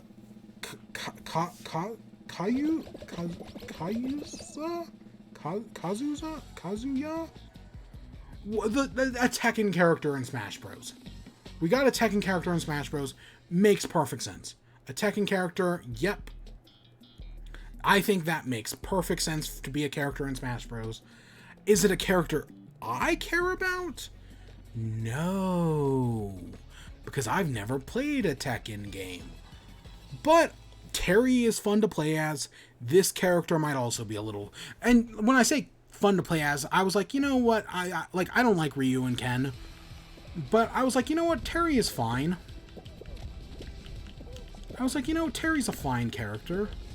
And yeah, so maybe this Kazuya or whatever, the Tekken character, will be good as well. I like the trailer, him throwing all the characters off the cliff. That was really funny. That was a really fun trailer. I'm trying to get hugs, because I know one of the things is to get a hug.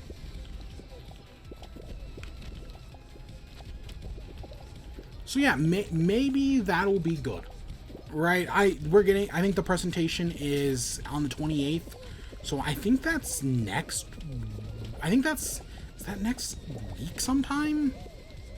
It's right around the corner. It might... Okay, maybe not next week. Or I think it's, it's like a Monday, I think. Monday the 28th. I know it's the 28th, no matter what. I don't remember the day exactly. But I know it's the 28th. So yeah, I'm fine with it. I got the character. I got Banjo. I got Mithra and Pyra, which I did not think was going to happen. It'd be cool to get Doom Guy, and we still have one character left. But yeah, of course, people... You know what? So at the time, right, one of the... we'll talk about it at the end, actually. Never mind. I was going to say that now. There were people who were negative on everything. It was not as bad as I thought. Right? But we'll talk about that more at the end. So yeah, after that we got Mario Party. This was one of the predictions I did make. Is I figure, because we know we got the new Mario Party thing, so I had predicted that we were going to get a Super Mario Party 2. And yeah, it was probably going to be another ND Cube Mario Party, but my hope was that it was a Mario Party remake. Because ND Cube does not know how to make a Mario Party game, but they'd probably make a decent Mario Party remake. And I actually got that correct.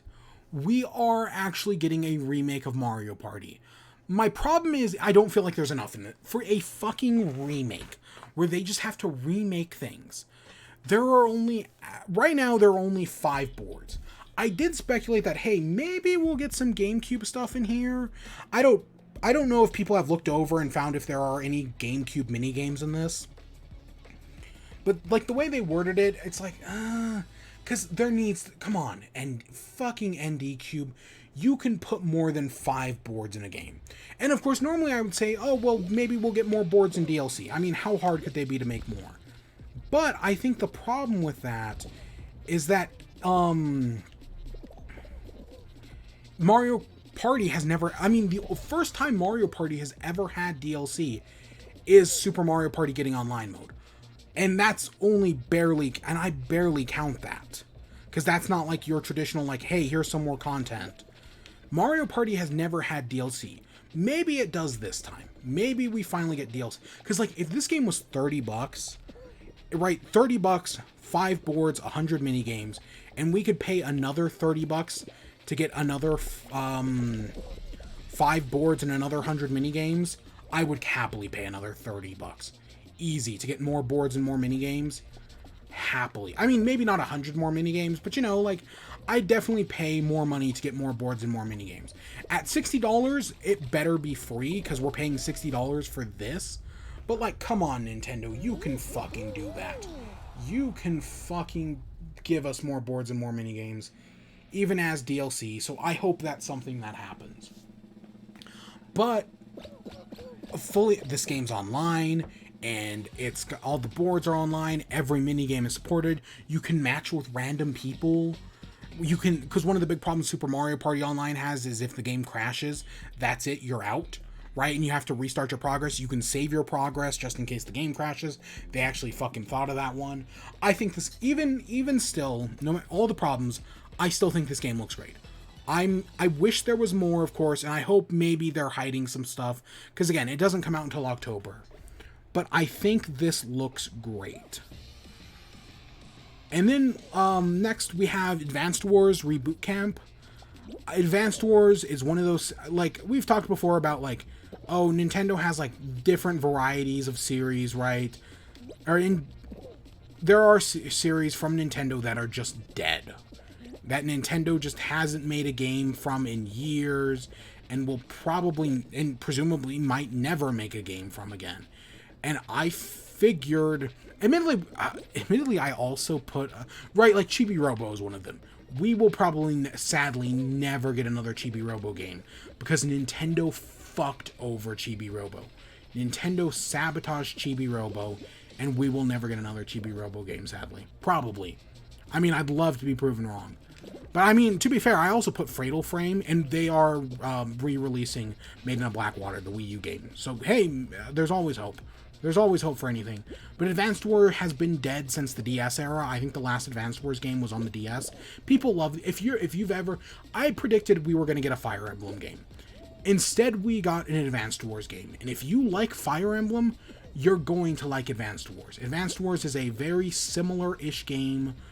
Right, yes, they play differently, and Wargroove, which I think might be on Xbox Game Pass, so if you want to get like a good, if you've never played a game like this before, it's a strategy game, kind of like like your Fire Emblems or your XCOMs, even though they work a little differently, but you can play Wargroove, and I think it's on Game Pass. It's a good game. They're just not the type of games for me, even though, again, I might still pick because I want, like Fire Emblem, I want to like games like this. In theory, a game like Advanced Wars and Fire Emblem and XCOM appeal to me.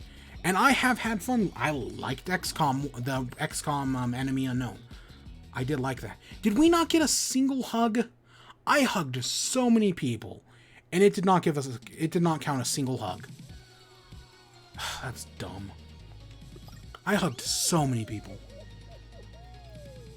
But yeah, so I think while we didn't get a new Fire Emblem, I think Advanced Wars might be even better, because I know these are remakes, the series hasn't had a game in years, and I think remaking some of the older ones is a good chance to bring people back to the series, that this is a good chance, because let's see, the last Advanced Wars was in 2008. On the DS, Advanced Wars Day of Ruin. There was, I don't know if Battalion Wars is the same series. There was Advanced Wars Dual Strike, Advanced Wars 2, which came out in 2003, and the original Advanced Wars was 2001. And now, yeah, we're getting a remake of the first two. And I like that it's more than just the first game. They didn't just remake, because I guess later Advanced Wars games do like some interesting things. And so, yeah, it's good that it's not just the first game. Nintendo can occasionally do good things. Yeah. I don't have WarioWare on here. I just don't, I don't, like, I had WarioWare DIY on the DS. Really liked that game. But I think this game, we found out the price is $50, so it's like $10 cheaper. I don't think that's cheap enough for me. It probably is a fine game, but I don't know how much content's in this. Admittedly, there could be a lot here, but I just don't think that's enough for me, personally. Oh, I also had the WarioWare on the Wii game, which I did actually have some fun with. There was like a spy party mode in that was kind of fun. There was like an island thing that was like catapults that I had kind of fun with. There was a game mode. There was like a mode where you played micro games. That was kind of fun.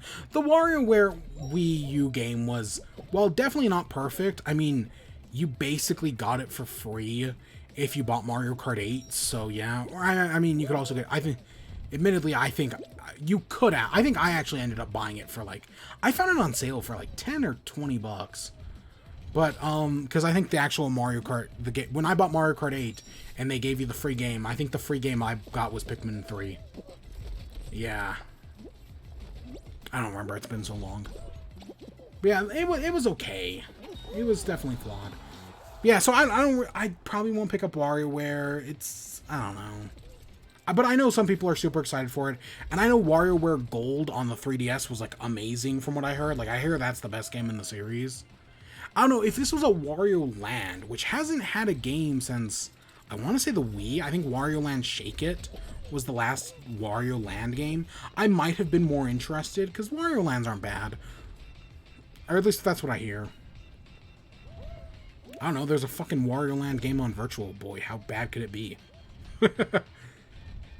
And then, let's talk about Metroid Dread. So if you watch my reaction, I'm excited, but I had completely forgotten this. And yeah, I guess we'll admit it now. So, as I found out afterwards, and I don't remember who I found this out from. Actually, probably Arlo. Because Arlo's reaction to Metroid Dread was crazy, right? Like, that's an Etika-style reaction right there. Like, big, over the top. As I found out, because I didn't remember this, Metroid Dread was originally announced in, like, 2004 as a sequel to Metroid Fusion. It was in development, and then after that, it was in development hell for a while, before eventually being cancelled. We found out in an interview after Metroid Dread was revealed here that the original, they wanted to make Metroid Dread on the Game Boy Advanced, but the hardware wasn't good enough.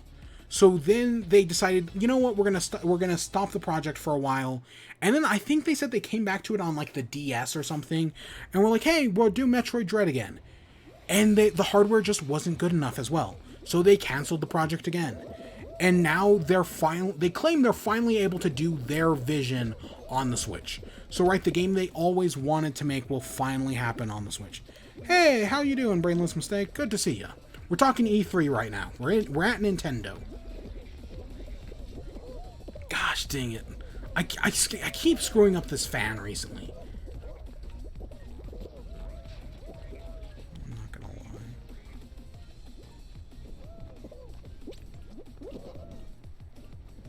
You should be a commentator. I don't know. I don't know about that.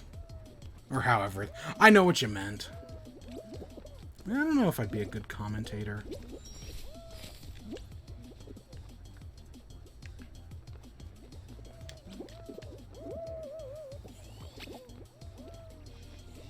You want to make people a little more happy. I get that. But yeah, Metroid Dread, the Metroid game that was announced 15 years ago, is finally happening. And I didn't know. I just didn't remember that. Love you as a friend. Yeah. I'm sorry, Brainless. I only see you as a friend.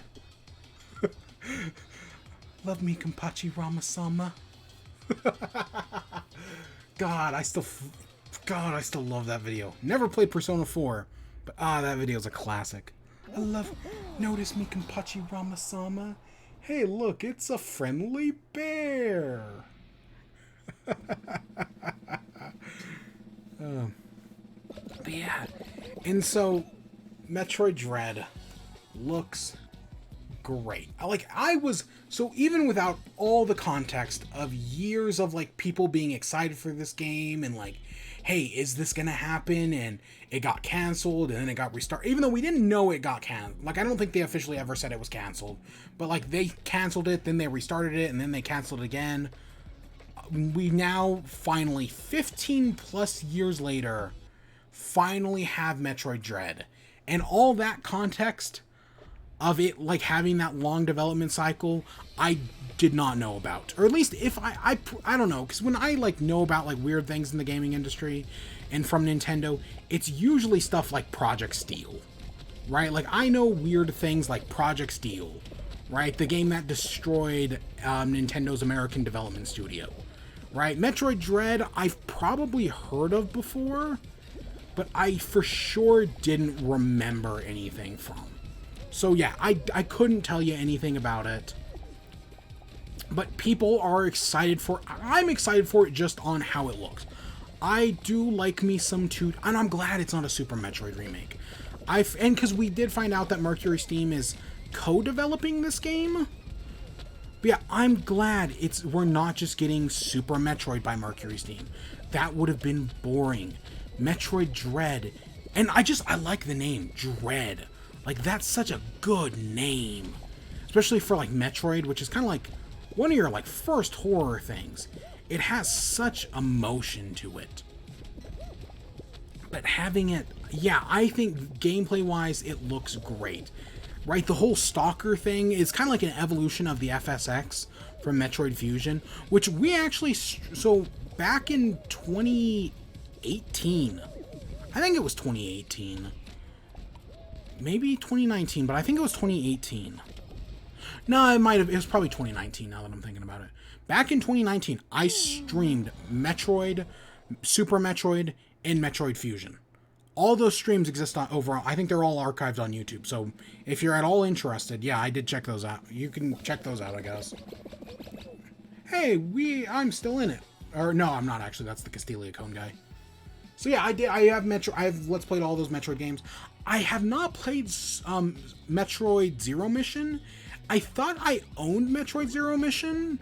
Nope, it was just a copy of Fusion, so yeah, never mind. But yeah, I kind of do want to play Super Metroid and Metroid Fusion again. Metroid Fusion was a game I thought was fine. I know it's kind of a divisive game. Some people really like it, some people really hate it. I thought the same thing about Zero Mission. I thought people were divisive on Zero Mission. Turns out they aren't. Turns out people really like Zero Mission, which is a remake of the original Metroid on Game Boy Advance. So yeah, that was interesting. But yeah, I think Metroid Dread looks fantastic. It's the end of the Metroid series. I know I kept joking about Other M during the stream archive, and that's because I'm one of the few people who likes Other M. I haven't played Other M in... I don't know, probably since it came out. So, yeah, maybe on a second playthrough I'd hate it, but on my first playthrough, I did enjoy that game. I enjoyed Metroid Other M, and I think people give it and even if, like, some of the problems I've heard of it, I'm like, no, these aren't really problems, right? Like, yeah, okay, I can see why you may not like them, and if you don't like Other M, that's perfectly fine. But I feel like a lot of complaints I've seen are very... Like, I get people, like, complaining about, like, oh, she keeps saying the baby over and over again. I kind of get that. But, like, people complain about all the backtracking. The backtracking's not that bad. Like, I get if you don't like it, but it's not actually that. It's kind of like the motion controls in Skyward Sword. It's not that bad, actually. And I only had a single problem with the motion controls in Skyward Sword, and that was because my nunchuck was broken. The only reason I had problems with the motion controls in Skyward Sword was because my controller was broken. Once I switched out nunchucks, it worked fine. I stand by the motion controls in Skyward Sword. I do worry how they're doing the remake. I do think they might honestly, from what we've seen of the Skyward Sword remake so far, I am worried they're gonna fuck this up. right? We like, they haven't come out, they haven't talked about it too much, but I could totally see Nintendo fucking this up. I hope they don't, because a lot of the changes that like the game needs, the Twilight Princess remake had some of those changes, right? A lot of the changes that Skyward Sword would need, Twilight Princess also needed some of those same changes, and they fixed them for Skyward Sword. So I think they'll fix them for they fixed it for Twilight Princess, so I think they'll fix it for Skyward Sword.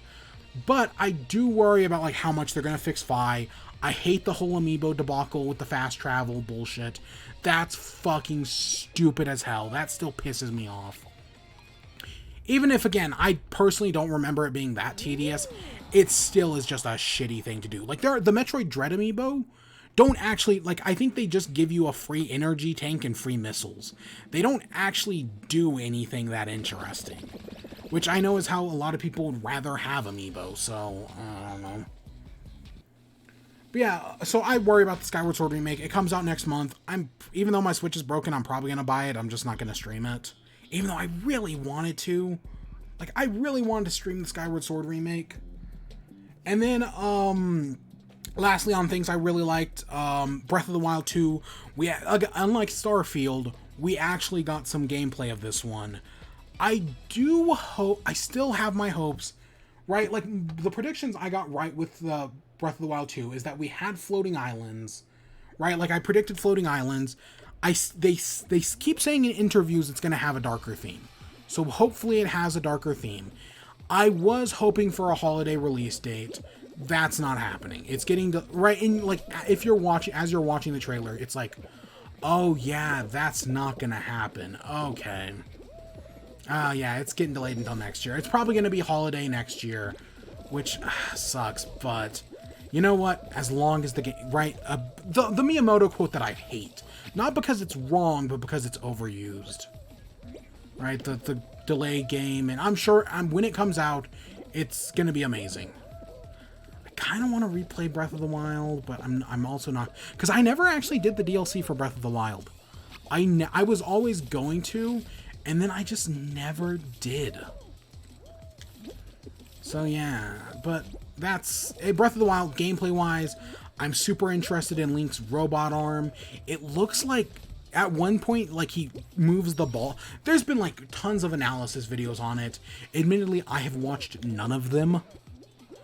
But like, it looks like he moves the ball backwards, and it's like, oh well, he's using like magnesis or whatever. Or maybe it's like a showing like, hey, stasis. But maybe it's like, oh, he's like, it's showing what's gonna happen. But it actually looks like the ball, he's like traveling back in time, which is super interesting. I'm totally down for him like using time travel to move balls back and whatnot. He can move through the platforms because there's this whole sky element to things. And I suspect part of the reason why they're re-releasing Skyward Sword is because it's going to be very important to Breath of the Wild 2. Right? What if, I want you to think about this. So spoiler alert for the original Breath of the Wild. And I'm sure somebody else has already brought this up, but I haven't watched anything on it. The Zelda timeline starts with Skyward Sword. Skyward Sword is all about the creation of the Master Sword and how Zelda, Link, and Ganon ended up in their cycles of reincarnation. Admittedly, at the time, its demise. Breath of the Wild ends with the cycle being broken. That Ganon destroys himself to break the cycle. What if Breath of the Wild 2, which also, they didn't give a name for Breath of the Wild 2, and they said the reason they didn't is because the name would be a spoiler, right? Like, they're not, like, whatever the name is like a spoiler, and they're not ready to reveal that yet. But what if Breath of the Wild 2, Skyward Sword is the start of the Zelda timeline? What if Breath of the Wild 2 is the end of the Zelda timeline? Ganondorf no longer, he breaks the cycle of reincarnation. And what if, right, and we've got this like weird Ganon figure being held on by the hand or whatever.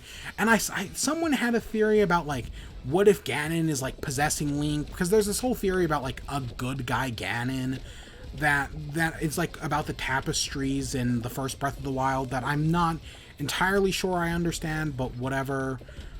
But yeah, what if Breath of the Wild 2 is the end of the Zelda timeline? because there's a theory that, because, you know, Koroks exist on the Breath of the Wild timeline, and what are those Koroks and what are the bird people called? Not Asimar, not Kinkus. I don't remember. Whatever the bird people are called. Those are both from the Wind Waker timeline, and yet they exist on the Breath of the Wild timeline. Right? I don't think the Gerudo exist on the Wind Waker timeline, yet they're in this game. Lon Lon Ranch, which is from the adult and child timelines, is in this game. And so it's been theorized that what if Breath of the Wild timeline-wise, because Nintendo has never said, like, hey, Breath of the Wild exists on this timeline, right? They've always been very coy. Admittedly, Nintendo was always very coy with the Zelda timeline until Skyward Sword came out, and I still think the official Nintendo timeline is bullshit. Like, it makes no sense. Because, again, these were games that were never supposed to be connected until you get games like Ocarina of Time, Wind Waker, and Majora's Mask that Majora's Mask and Ocarina are direct sequels, as are, you know, Link to the Past, Oracle of Ages and Seasons, and Link's Awakening. Right, but I'm not talking about that. I'm talking like Twilight Princess directly references the events of Ocarina of Time, as does Wind Waker, even though they exist in different timelines, right? That's the first time the Zelda timeline was really, like, talked about, even though people had speculated things because complications. But what I'm getting at is, what if they, right, and this has been theorized, that what if Breath of the Wild exists on a timeline that's a combination of all three timelines? That is basically all, and maybe this game goes into the backstory that you find out that all three timelines have been merged into one super timeline. I think that would make sense. And maybe, right, if Skyward Sword is the start of Zelda, maybe maybe this is the end of Zelda. And of course, that doesn't mean the end of Zelda games. We'll still get Zelda games, but maybe for a while now, we're done with Ganon, right? Because there have been other Zelda antagonists, Vati, the antagonists of Oracle of Ages and Seasons, whose names I don't remember, and the antagonist, and Majora. So there have been other Zelda antagonists. What if we play around with that for a little bit? Maybe we do games earlier in the timeline, right? I don't know. But yeah, what if this is the end of the official Zelda timeline? I actually think that would be very cool. And maybe that's, again, we have no proof of anything, but hey, maybe that's where this is going. Also, another thing that has been pointed out, and I haven't actually double-checked to make sure this is true, but I guess at no point in the Breath of the Wild True trailer do we ever see Link's face, right? When, like, Link is running around and doing things, at no point do we ever see his face. So, what if that's not Link? Of course, it obviously is Link, because, like, his shirt has, like, is, like, cut down the... He's wearing, like, a toga-ish thing. And if it was Zelda, right, a boob would be hanging out. And it's not Zelda. But, like, isn't it interesting that at no point do they ever show his face in the trailer? Or at least when they're showing gameplay. Isn't that it? Like, we know Link has, like, right, he's got the new outfit. His hair is mostly held back in a ponytail in Breath of the Wild. And in this one, his hair's hanging down. So it's like, hey, what if this isn't, right? What if something's up with Link in this game? And that's where the whole speculation about, like, hey, maybe this is the Ganon thing from the tapestries in the first Breath of the Wild. I don't know how to feel about any of that. And again, I haven't actually watched any videos on it. But I think it's interesting. And I still want playable Zelda. Zelda is... It's been after, especially after Age of Calamity, gave Zelda so much agency as a character. She really needs to be the protagonist. I'm fine with her sharing protagonist status with Link, right? Like, I really don't... We see a clip of her, like, falling off into a cliff. I don't want that. I want them to do something with her. And yes, Zelda has had agency in previous games. Even though you don't see much of it, she technically has agency in Skyward Sword. She helps you out in Spirit Tracks. Zelda has had agency before, but it's very few and far in between. You know what I'm saying? So yeah, but I'm excited for Breath of the Wild. Whenever it happens, it happens. So I want to go through some of the predictions that I got wrong. Wind Waker and Twilight Princess ports, I'm still kind of like...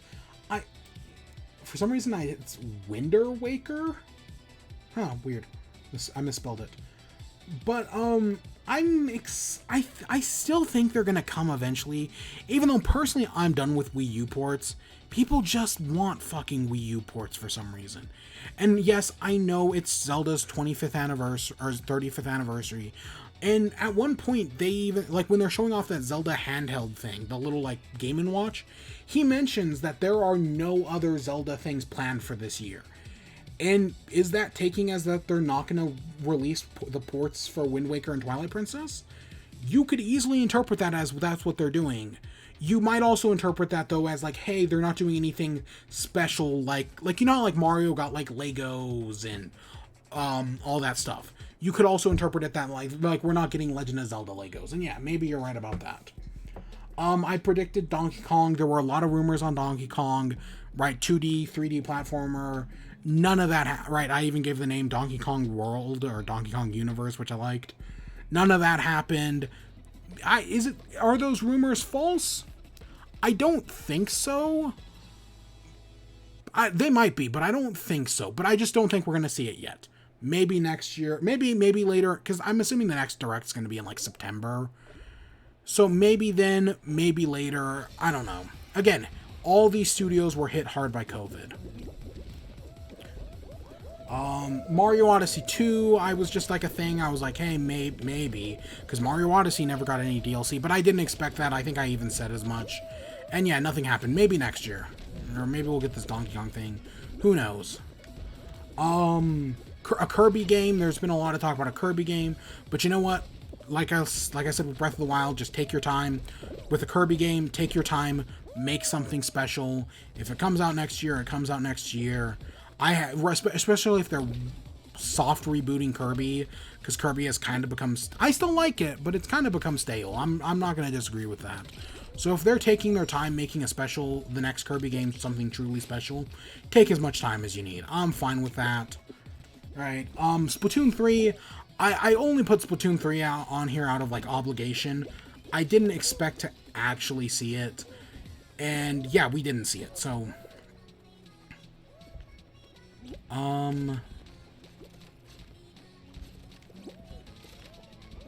Yeah, but I like Splatoon 3.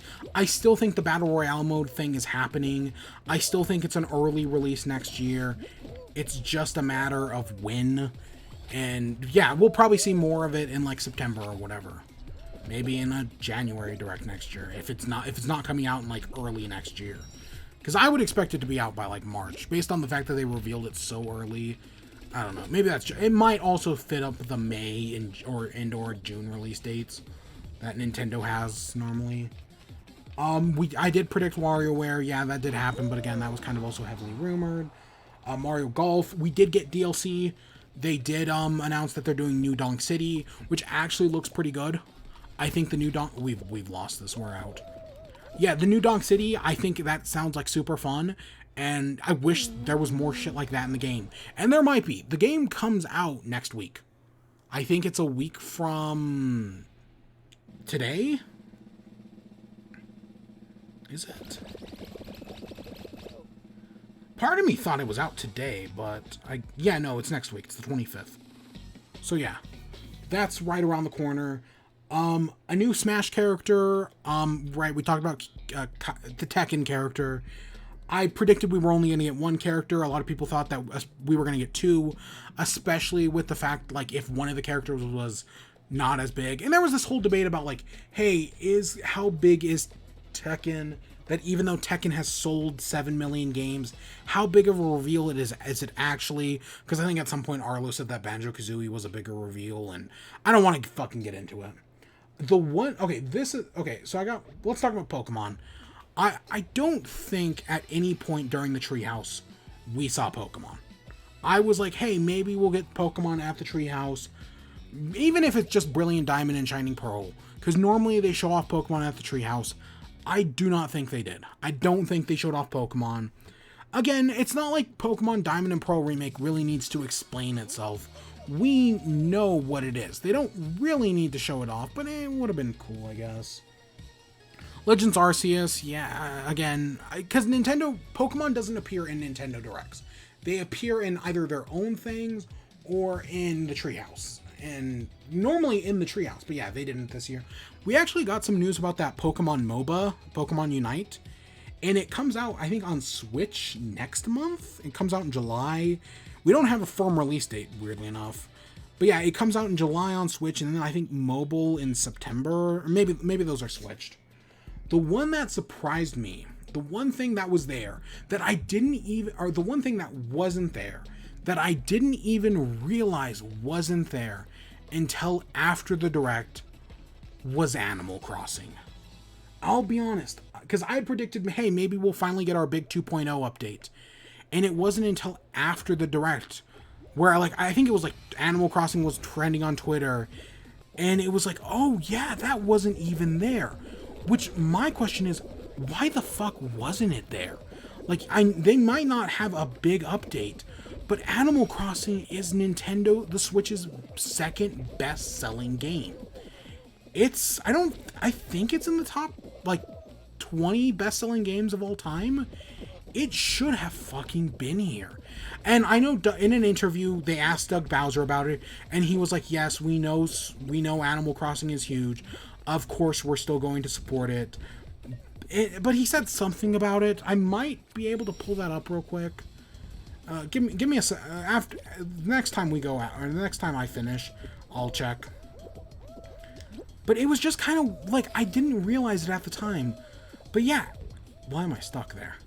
Animal Crossing totally, even if they didn't have anything big to announce, which clearly they didn't, it should have been here.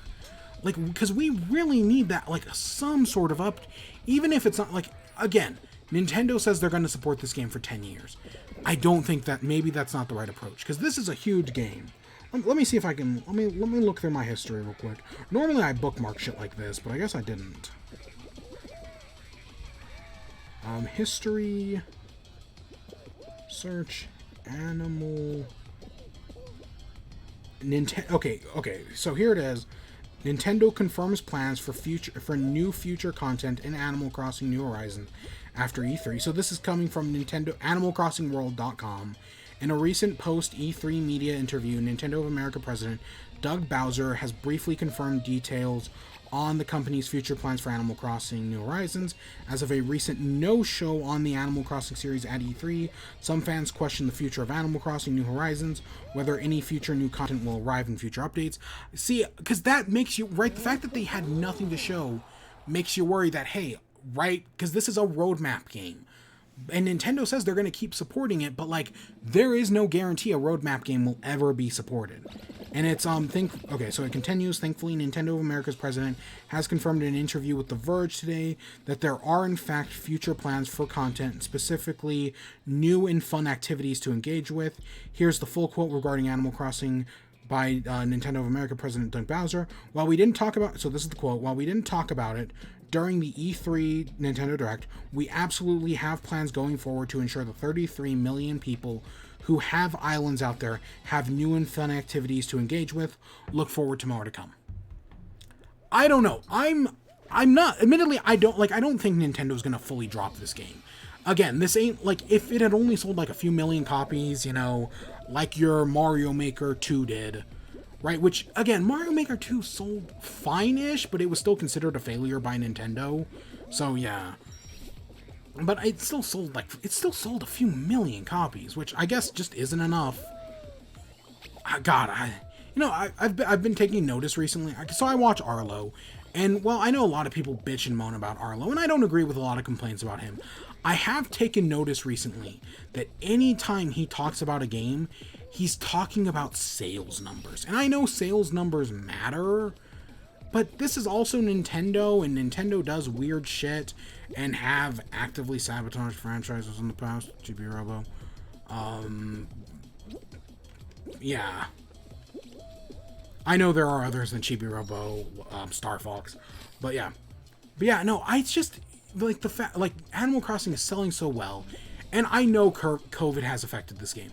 Like, I still have my suspicions that they had plans for bigger updates, but because of COVID, they were able to get the first few big updates, and since then they've just been doing a lot of small updates that really don't add much. They've been focused on getting the holidays in. But yeah, at some point, Animal Crossing has to step up, and even if the announced update was like, oh yeah, here's our new update, it's not coming for a little bit. But right, we're adding in much to fans' request, we're adding in the cafe, we're adding in gyroids, we're doing a big museum expansion for the first time ever in the series, we're adding gyroids, right? Maybe they add in some like they add in that Rossetti Bash minigame from the that you could play on the island in New Leaf, and you could play it with your friends on your island. Make like hide and seek an official game mode, right? Like just do, because that's what the Doug Bowser tweet makes me think of, like you know, like making stuff like official game modes and whatnot. But yeah, it's just so fucking weird we didn't see Animal Crossing. And well, I'm not as worried as other people are, because again, I'm one of the few people who actually seems to like the game. I don't know. I don't know. I've still played, again, I've still played Animal Crossing every day. Yeah, we streamed day 450, which it was just complete. Again, it was kind of day 451, but it was just completely ironic that it landed on that date. We've been going for over 2 hours. Again, we can never do a short stream. No More Heroes 3, I know it comes out in August, but I figured it might have gotten like a brief mention, even in like a sizzle reel. Nope. Mario Party we talked about. Mario Kart 9, this was just a hope. I thought Mario Kart 9 would be so cool. It didn't happen. Maybe next year. Maybe next year we'll finally get it. Because, again, all the arguments against Mario Kart 9 I think are complete bullshit. I mean, a lot of the same arguments against Mario Kart 9 are also shared by Super Mario Party Superstars, or whatever it's called. A lot of the same arguments are between the two games, and we're getting Mario Party Superstars. And I've already seen, like, because I know, like, Amazon, like, has lists of, like, hey, what are the most pre-ordered games out of E3? And I think Metroid Dread is number 1, which is a good sign, actually, because again, Metroid games have never sold that well. But like I guess Super Mario Party Superstars was like in like only like number 10, and people were like, look, this is a sign that Mario Party is not gonna, right, that they're sabotaging themselves because Super Mario Party just got its new update. And there have been people who have bought Super Mario Party since it got its online update, but I still call that entire argument is bullshit. And yeah, but so I think we'll see Mario Kart 9 eventually. I predicted we were going to get something from Monolith Soft. I think Xenoblade Chronicles X Remake made sense, but I know they're also working on a new thing. We didn't get anything. You know what? It's fine. It'll happen when it happens. Fire Emblem. I predicted Fire Emblem, but we got Advanced Wars, and I think Advanced Wars more than fills that niche. So, you know, while I got the prediction wrong, you know what? We got something in the vein, so I'm fine with that. I talked about the Samus and Fortnite thing, and I guess some documents came out like fully deconfirming that, or like that, right, negotiations fully broke down. And yeah, they probably did, but I don't know. I just kind of makes sense.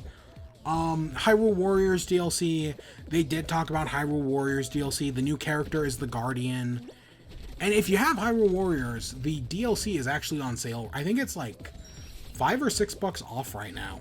So if you like the game and you want the DLC, it's actually on sale right now. I can't double check that obviously, but I'm pretty sure it is. God, God, stop fucking us. I'm not, God damn it, these idiots. We could have totally gotten that, but they screwed us over. We just have to wait here.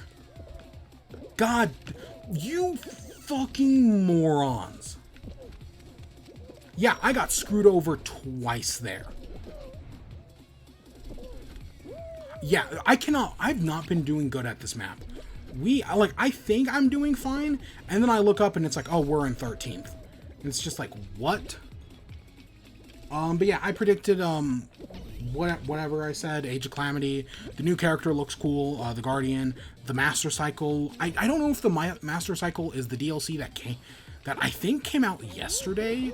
I don't know if that's the Master Cycle or if the Master Cycle is going to be later in the year. I don't know if that might have just been hints at something in the future. I'm not entirely sure. Yeah, God, we're doing terrible on this map. Ugh. I said we were not going to get Metroid Prime 4. We didn't get Metroid Prime 4. I predicted we were going to get the Metroid Steam Mercury game. Yep, sure enough, we did. So, yep, that was correct. My pie in the sky prediction was F-Zero Battle Royale. Of course, it was never going to happen. It didn't happen, obviously. So I said no Switch Pro. While I had hopes that maybe we'd get it before E3, it didn't happen. With Breath of the Wild 2 coming out next year, Nintendo... I still think it's happening this year. Especially before Legends Arceus, and you look at that Mario plus Rabbids game, and you look at, Breath of the Wild 2, all those games could easily be running on Switch Pro, and I could now see it shipping with Legends Arceus. Or whatever, maybe with Metroid Prime Dread, it could be around in that, because the original rumors were it was going to be revealed like before E3, and then it would release in October-ish, which would line it up with Metroid Dread. Maybe that'll happen. I don't know. Again, Metroid Dread isn't the most like visually amazing game, but it doesn't have to be. A lot like I've seen people arguing that like, hey, how good do games and right? I've seen. Again, we talked about the bad faith argument of the $60 game. I've seen people arguing that, hey, Metroid Dread shouldn't be $60. That's one of the few games I will actually be like, you know what? No, that's just bad faith, right? Like, it's gonna have tons of content, hopefully. Again, I don't want to judge books by its cover, and right, I don't want to give Nintendo too much of the benefit of the doubt. But Nintendo also has a proven track record that when it comes to games, they will put the fucking content in them. They don't always make games worth $60, right? Like they do, like a lot of these remakes probably shouldn't have been $60, right? And especially because since they no longer have the 3DS, Nintendo no longer has the $40 3DS style middle shelf game, which I do think is hurting them. And I think the fact that they're making WarioWare for $50 means that they are at least somewhat aware that putting every game at $60 is starting to hurt them. I think Nintendo is at least somewhat aware of that fact. How aware are they? Who knows? Because this is Nintendo. You never know. But yeah. I think we were talking about new Switch Pro. Yeah, it might still happen. Lastly, I said maybe get some new IP stuff. That didn't happen, but yeah. I mean, they brought back Advanced Wars, so yeah. That's cool.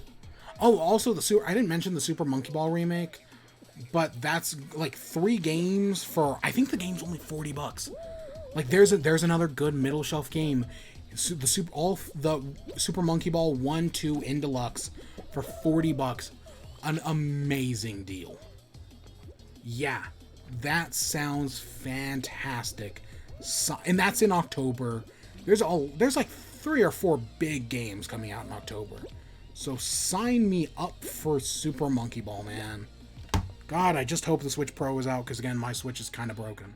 We're not making it out of this. I mean, we started off with 3 players and one of them already left. And yeah, that's Nintendo. Of course, I guess let's talk Misc, right? I know I didn't rate Square Enix's show. I was definitely gonna give it a C minus. Guardians of the Galaxy was good, and that's the one thing that saves the show from being any lower.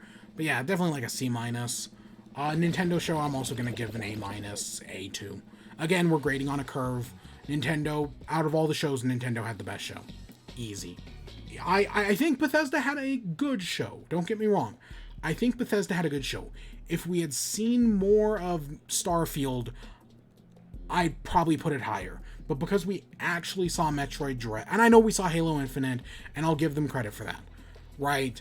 But because we actually saw Breath of the Wild, because we actually saw this new Metroid Dread, because the new Metroid Dread actually comes out in October, which, yes, I know, right, all these companies have been hit hard by quarantine, but, right, showing more recent stuff does matter. Halo Infinite, again, I'm giving the benefit of the doubt, too, because it's a holiday, it's holiday this year. But yeah, Starfield being a year away, fucking Redfall probably also being a year away, yeah. So let's talk about the E3 miscellaneous stuff I have. Mostly, so when it, God damn it. When it comes to the E3 misc, I had predictions for Bandai Namco.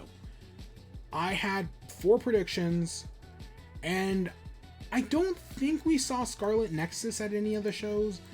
I could be wrong about that, but I had predicted maybe we'd get some Scarlet Nexus. That didn't happen. I also thought, hey, maybe, kind of like how I thought we'd get some Project Triangle Strategy. I was like, hey, maybe they'd talk about Pac-Man 99. Maybe we get a new update for that. That didn't happen. I predicted an anime game, and I said probably, my prediction even says probably Dragon Ball, even though, again, there's been rumors like a My Hero thing. That might still happen. But I predicted Dragon Ball, and yes, Dragon Ball Kakarot did show up at Nintendo Showcase. Maybe that's cheating, but I'm going to count it. For all intents and purposes, I'm going to count it. And I predicted Elden Ring. Admittedly, I didn't expect to see as much as we did, especially a release date of January. But I still predicted Elden Ring. Yes, it was at Jeff Keighley's show, so I'll count that. The actual Bandai Namco show only showed off a single game. Because you know what? For all the shows we talked about, there were also a lot of really shitty shows. The Coke Media show was like a 2-hour show of, you know, Devolver Digital made a joke about like, oh, we're gonna sell you games that are just ideas in developers' heads. We haven't even started the game, we haven't concepted. It's just, hey, a developer has an idea and we'll sell you that idea. We'll sell it like a game, right? Earliest access. That was the Coke Media show. It was like, hey, we're gonna sell you on, of course there were no actual money, but it was, hey, we're gonna spend 2 hours selling you on the idea of a game. It was fucking terrible. Coke Media show was terrible. There were some good other shows. Coke Media, I guess I'd say it gets my F. But yeah, it was definitely a low point for me. It was I watched a few hours of it and then I just gave up. Coke Media was terrible. There was the Wholesome Games Direct that talked about Skatebird, which I think comes out like next month, or maybe in August. It's right around the corner. Skatebird looks great. And there were a bunch of other cute games showing off during the Wholesome Direct. The PC gaming show, I guess, was fine. The Future Game show was also fine, I guess. But there were a bunch of other shows that I like there was a Back for Blood thing. There was a Gearbox show that was terrible. Because the problem with E3 was that there were a lot of shows this year that just didn't need to exist. There was no reason for Bandai. I know Bandai Namco only showed a single game, but they should have made it apparent from the start that, hey, we're just doing this one show to show, oh, god damn it, I hate when I go down the middle. Because then you get shit like this. But yeah, Bandai Namco only showed off a single game, and it looked, yeah. Capcom's showcase, which I did not stream, but I watched Lauren K. Dale stream. It was, hey, guess what? We're glad you guys like Resident Evil Village. As of now, we have just started development on DLC for Resident Evil Village. And they talked about Street Fighter for a little bit. The Capcom show did not need to exist. D. The Gearbox show did not need to exist. I'd probably also give that one D-, F maybe. There were just a lot of really shitty, boring shows. Like, yeah, the PC gaming show was fine. I don't know, like C, I guess. Future Games thing, there were some things that were fine. But yeah, there were, again, I'm not really talking about my lowlights other than Ubisoft, because, you know, Ubisoft is the company that protected mental and physical abusers, and I will never let you forget that. But yeah, there was a lot of, again, E3 as a digital event was very, like, I talked about Jeff Keighley Summer Games Fest being sloppy last year. E3 being an all digital event now was very sloppy, and there was just like, they were clearly just padding like the roster to get more games into it and whatnot. It was terrible. There was a lot of stuff that just didn't need to exist. The shows we covered were the shows that mattered, and even Squeenix probably didn't even, oh wow, we actually ran out. That's the first time we ran out of time in Seesaws in a while. Yeah. Of course. So yeah, at the end of all that, all these shitty shows, who wins E3, right? Well, I know the obvious answer is Nintendo. The actual winner of E3 is Devolver Digital, as has been Devolver Digital, has won this award 5 years in a row now. Devolver Digital is always the best show at E3. Well, yes, there were some games I didn't care about. It doesn't matter. There were like 4 games I did care about out of like 6. And the commentary was great. The NFT thing is besides for like, you know, your Metroid Dread and your Metroid Dread and your Breath of the Wild 2, the best moment at E3 was the NFT reveal at the Devolver Digital game show. The Devolver Digital Max Pass Plus Pass thing. That was the best moment of E3 this year. Without a question, that fucking... Oh my god, what a great moment. Just Devolver... Well, and admittedly, this, out of all the Devolver showcases, I'd probably just give this one an A, whereas all the other ones I'd probably give an A+ too. Maybe the first one I'd give an A too, because the first one, while it's weird, it's not amazing. And as they went on, they got better. But yeah, this one, it missed Linda, who was like... So in the previous showcases, you had Linda Masters, right? Because you have Nina Struthers, and then you had Linda Masters, who, it was like the representation of like everything terrible in the games industry.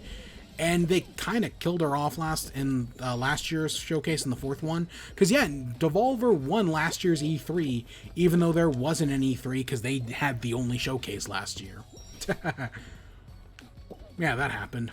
But yeah, Devolver Showcase was fucking fantastic. And yeah, they didn't have Linda Masters, and that... I hope they bring them back, because they were fucking great. And, like, the representation of everything wrong in the game industry through a character, fantastic. Also, I didn't like how the Devolver show ended. It just kind of like she wakes up, and then it just ends, and it's like, what? It's just weird, and yeah, it feels like they've bought into their own cinematic universe, and I mean, I know they already did, especially by the time they did the 3rd one. But, like, I didn't like how this one ended, even though they did make fun of themselves for doing their own cinematic universe.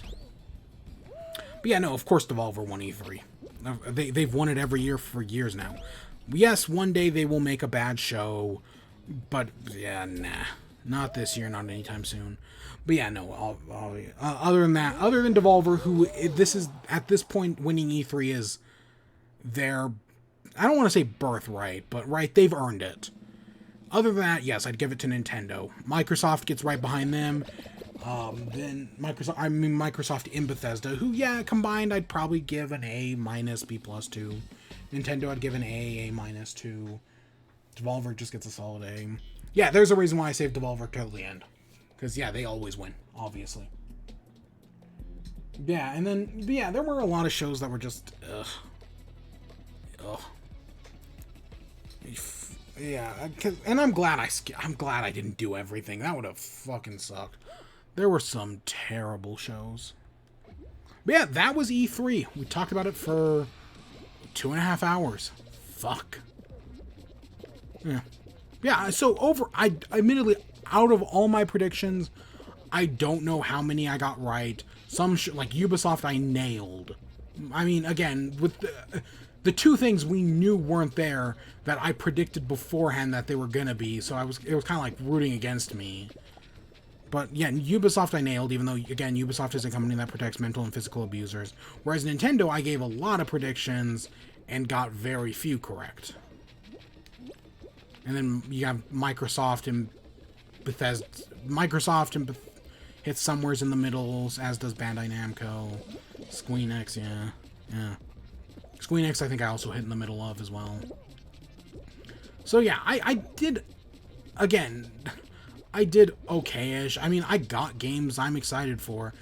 But overall, yeah, this was, if I had to, so taking everything into account, everything that happened in this, like all the showcases, this is definitely like a C- tier E3. Just talking about my Ubisoft, Xbox and Bethesda, Squeenix, Nintendo, and I guess Summer Games Fest. Just taking those shows into account, this was like a solid B year, right? And again, I'm judging it on a curve because, again, a lot of these studios have been hit hard by COVID. It clearly shows there's not that much coming out this year. They had some things to show, But they also had a lot of things they didn't show. A lot of things have probably been pushed. But based on everything that's coming, like everything announced, well, this year was kind of next year is going to be fantastic. So many good games coming out next year.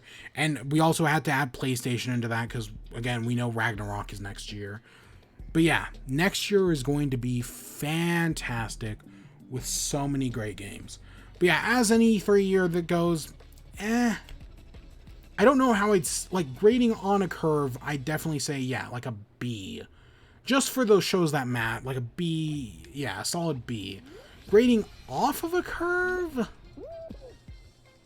I kind of... Grading off of a curve, I'd probably go, like, B minus C plus. I would probably keep it somewheres in there. Like a 25 out of 50 doesn't sound too bad, I guess. Or 50 out of 100, however you want to look at it. Maybe a 30 out of 100. Like, that's not... that. Or, I mean, not a 30 out of 50, a 60 out of 100. That doesn't sound too terrible, honestly. I've just been realized we're doing tail tag and I don't have a tail. Fuck, I'm a moron. But yeah, I don't know. I don't think this was a terrible E3 if you cut out all the terrible shows that just shouldn't have been there. If you leave all those terrible shows in and actually pretend they matter, oh god, this was god awful. Right, just so many terrible shows that didn't need to be there. And while I know all the shows I cut, like PC Gaming Show actually had some decent things in it, but it's always the PC Gaming Show. The Future Games Showcase had some things. And then, of course, there were those trailers we saw 100 times, like 2 Point Hospital. That was, I think, it was in Summer Games Fest, it was in the Xbox Showcase, it was in the Nintendo Showcase, it was in the PC Games Show, and I think it was in the Future Games thing. Yeah, 2 Point College, I mean, was in everything. Like, holy cow. Oh, wow, we went from one overtime to another double overtime. Oh, God. So, I guess let's talk about WIBE.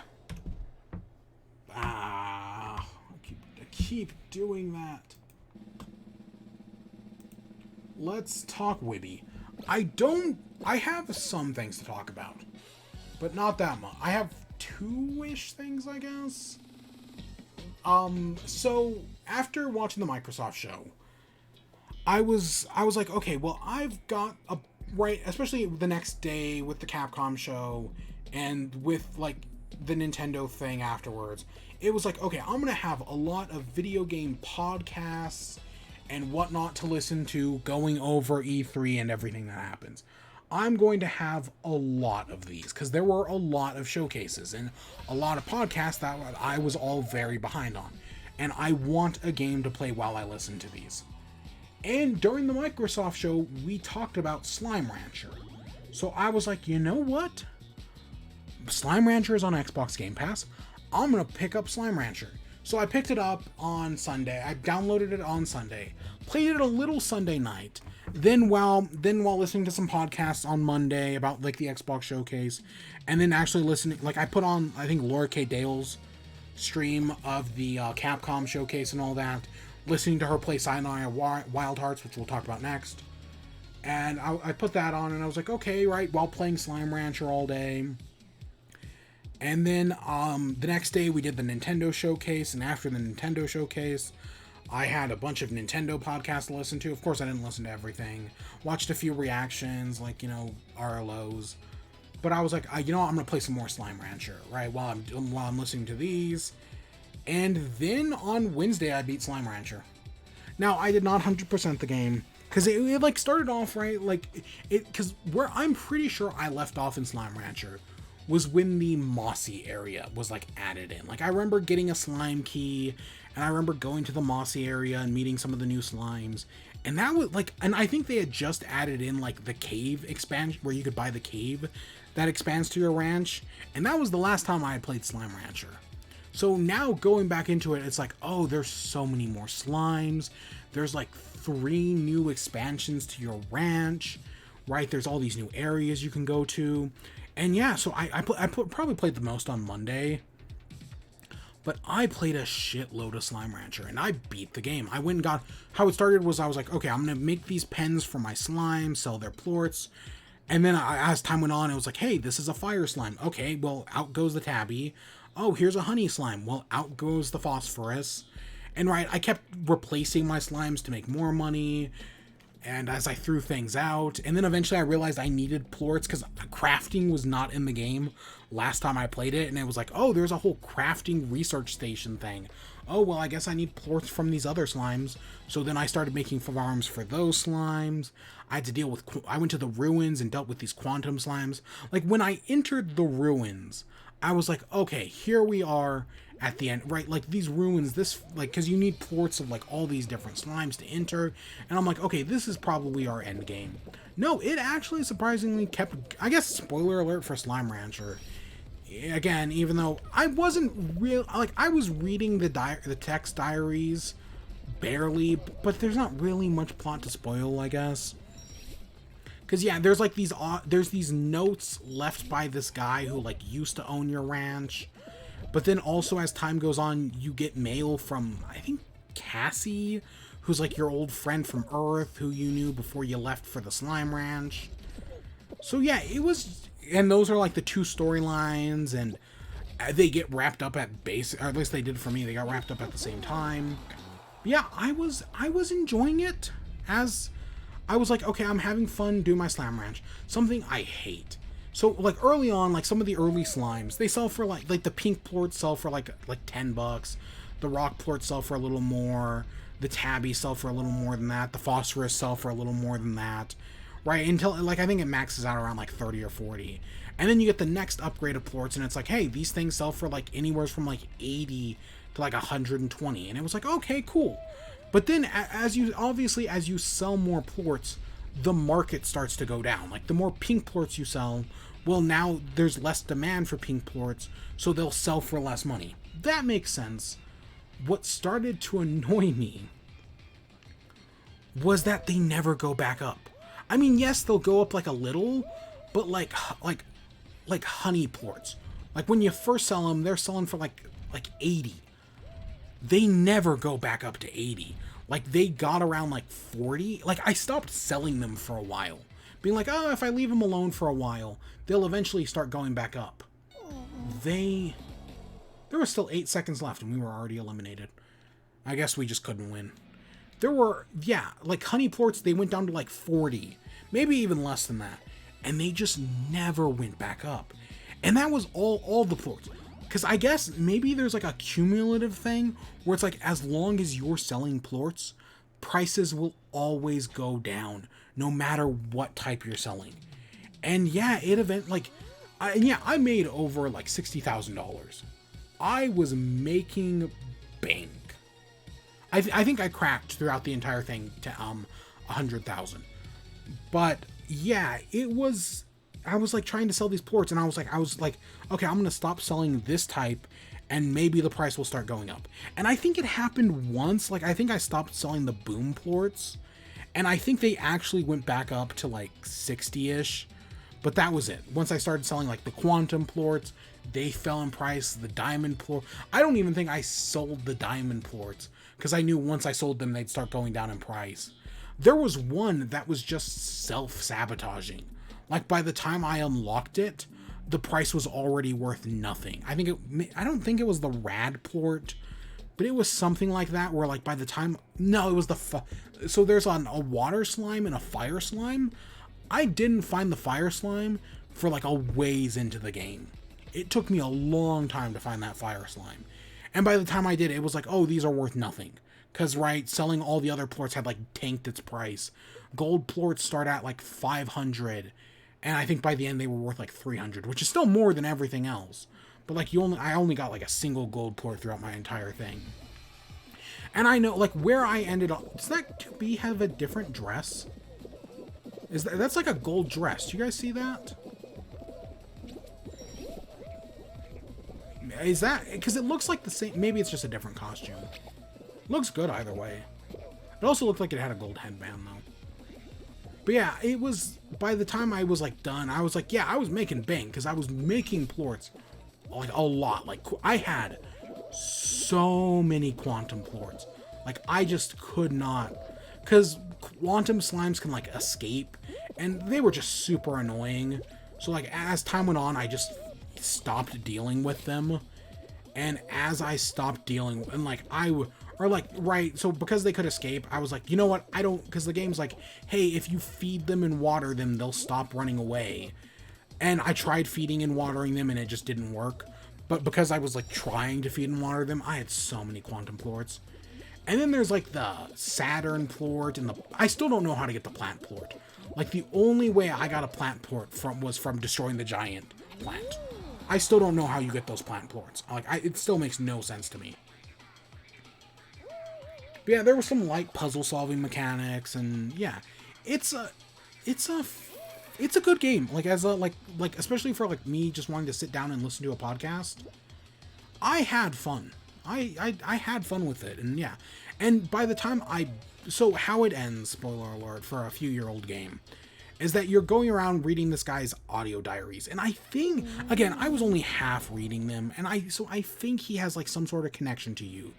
And it's like, hey, this guy used to own the farm, but now he's like retired and he sold the farm to you, and he's moving away. And like you get to the end of the game and you find this portal. And now that I know a sequel exists, I was like, oh, well, you find this portal at the end, and it's like, and he's talking about like he's gonna go through the portal and go wherever the next adventure takes him. And I was like, okay, that's how the game ends. You go through the portal, and boom, there's your setup to the next game. You're now in this new mysterious land, starting your whole new adventure. And then you get to the portal, you can't go through it, and you find out that this other guy, H, I don't remember his actual name, like not Haydox, but it was something like that. He didn't go through the portal either, right? That instead you have like a neighbor, and he's just at your neighbor's ranch, right? This entire time, he's just been at your neighbor's ranch. So that's one plot wrapped up. The other plot is you're getting communications with Casey throughout and I think Casey is a girl, and I think she's like your old best friend from Earth. And like she sends you letters talking about your time on Earth and like all the great things you used to do. And at the story ends with her being like, hey, guess what? I'm going out into, right? You left to go out on space to do the slime ranching and whatnot. And now I've decided to go out into space as well. So, and that, like, I did the message, right? You get to the teleporter, and that's where it ends. And that's where, like, that plot ends. And then I got home, got the letter from Casey, read it, and then as I exited out of that letter menu, hey, guess what? The game just ends in roll credits. And I was like, wait, what? That's just how it ends? And now I can see sequel bait in that, because of course now we know a sequel exists. The sequel is, right, I could see the sequel being multiplayer, that you can do 2-player Slime Rancher, where you have a farm and the second player is Casey, right? And like together the two of you have your farm on this new island. And yeah, that's totally how I see set up for the sequel. So to that end, I'm like, yeah, no, okay, that's, I guess, where that's go. If that's where this is going, I'm fine with that. Will this actually be where that goes? I don't know. Because it also looks like you're on a whole different place, and I don't know. But I liked the game. There were, and right, like, I had so much money, like, and I was just buying all the upgrades. And yeah, I totally maximized money. I was always like, throughout the game, I was like, I wonder if you can automate anything. Because, I talked about Nom Nom Galaxy. And in Nom Nom Galaxy, you can make soup farms and automate everything, right? You can fully, I mean, you can't automate vines, which sucks. But other than that, you can more or less automate everything in your soup farm. And I was like, I wonder, especially once I found out there was like, or I was like, I wonder if there's any way to like automate like harvesting your crops and feeding your slimes and collecting your plorts and selling them. And then once I unlocked the research line, I was like, oh, there's a bee drone. And using this bee drone, you can order the bee drone to like, I think I only made a single one. Because, and I was like, I ordered it to like take turnips or onions or whatever and move them to one of the slime plots. And it would automatically do that. Of course, it can only do one task at a time. And as I found out, which it runs on water. Like after it does a task, it runs out of water. So while you can automate it, you still have to run by and water it. And I was like, oh, that sucks. And I wish I had unlocked the research lab earlier than I did. Like, God, I thought I had exited.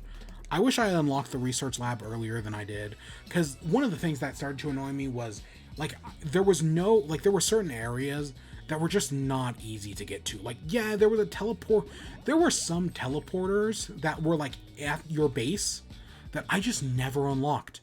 There was, like, there were, I think, at least 3, but it might have been 4, that, like, are around your farm that I just never unlocked as I played through the game. Some of them I did, and there's a lot of one-way teleporters, which annoyed me, right? There's a lot of, like, teleporters that will take you back to your base, but they'll take you back to your base and you can't go back. That sucked. But after I unlocked the research lab, it was like, hey, guess what? You can make your own teleporters, right? Are you tired of having to deal with these stupid warp points? Well, don't worry, you can make your own teleporter. And I was like, okay, that's actually really nice.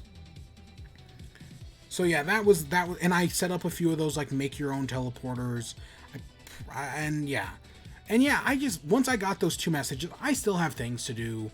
Like, there were still all these construction projects I need to do. There were a few, like, giant slimes I still need to feed. Like, there was one that I found, the crystal giant slime, and I had, like, I think it eats turnips or vegetables or whatever, and I had no vegetables on me, so I was like, I'll come back to you later, and then I went and found the end credits, so I was like, oh, well, okay, whatever. But yeah, and then the other thing that annoyed me, again, I think this is a good game, I'm just pointing out the things that are weird or annoying, is that, so throughout your adventure, you find these, like, orbs, and these orbs are, like, treasure boxes, and they come in different colors, like, there's green, blue, I think there's another color after blue, but then I know there's, like, a black box with purple on it, which I think is your tier 3, and there's, like, those are rare, right? And but there was, like, one that looked kind of blue, but it was, like, a different shade of blue, and that was weird. But throughout the entire game, like, you can buy upgrades that, like, allow you to run faster, have more stamina, have more health, have more inventory space.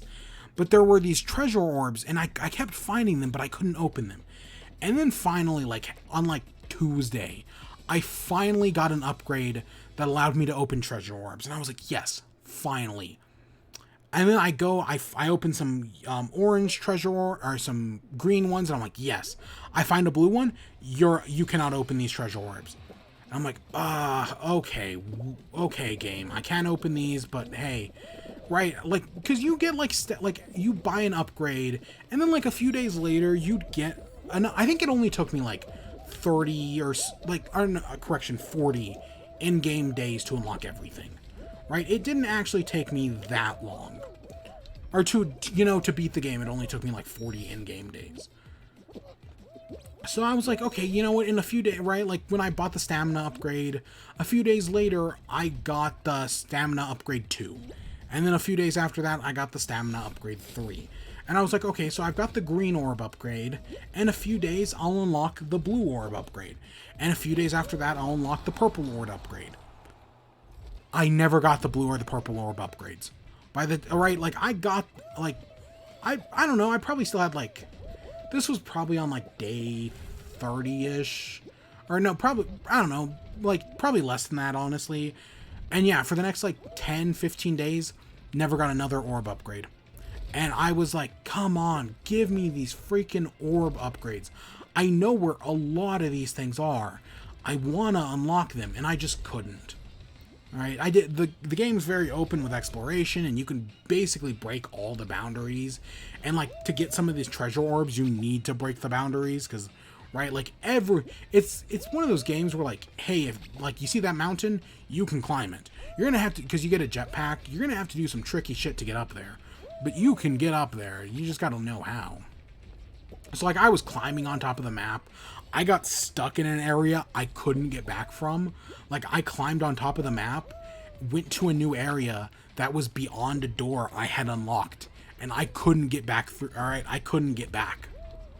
So, yeah, that sucked out. That happened right near the end of the game. But yeah, It's a good game. I like I said, as a podcast game, I enjoyed sitting down and doing all my fun. Are we? I think we're out. No, we aren't. Okay, good. As a podcast game, because I went through a lot of podcasts. I had fun doing it. I went through a lot of podcasts. I only listened to I have 3 episodes left in the Adventure Zone graduation. I listened to 1 episode, I think, on Monday, and that was it. I didn't do it, and it was a fine episode. Spoiler alert for, I think it was like 35. Yeah, they get back. They're talking about like what to do. They realize they need to break into school. They chat about running away, which was really funny. So yeah, that was a fine episode. And then they go party with fairies, which is like one of those things that was set up very early on. That was fun to see. Yeah, no, I liked that episode. That was fine enough.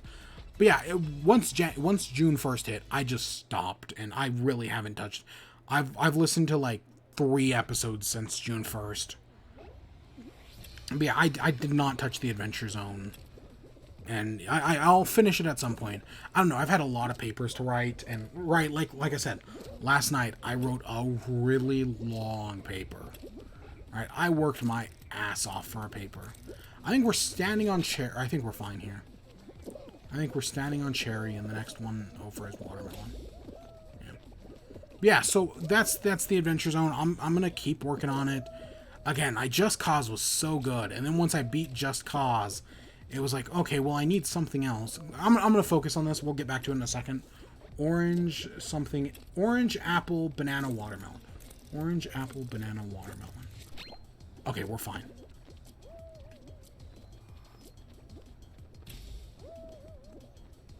Okay, this last one,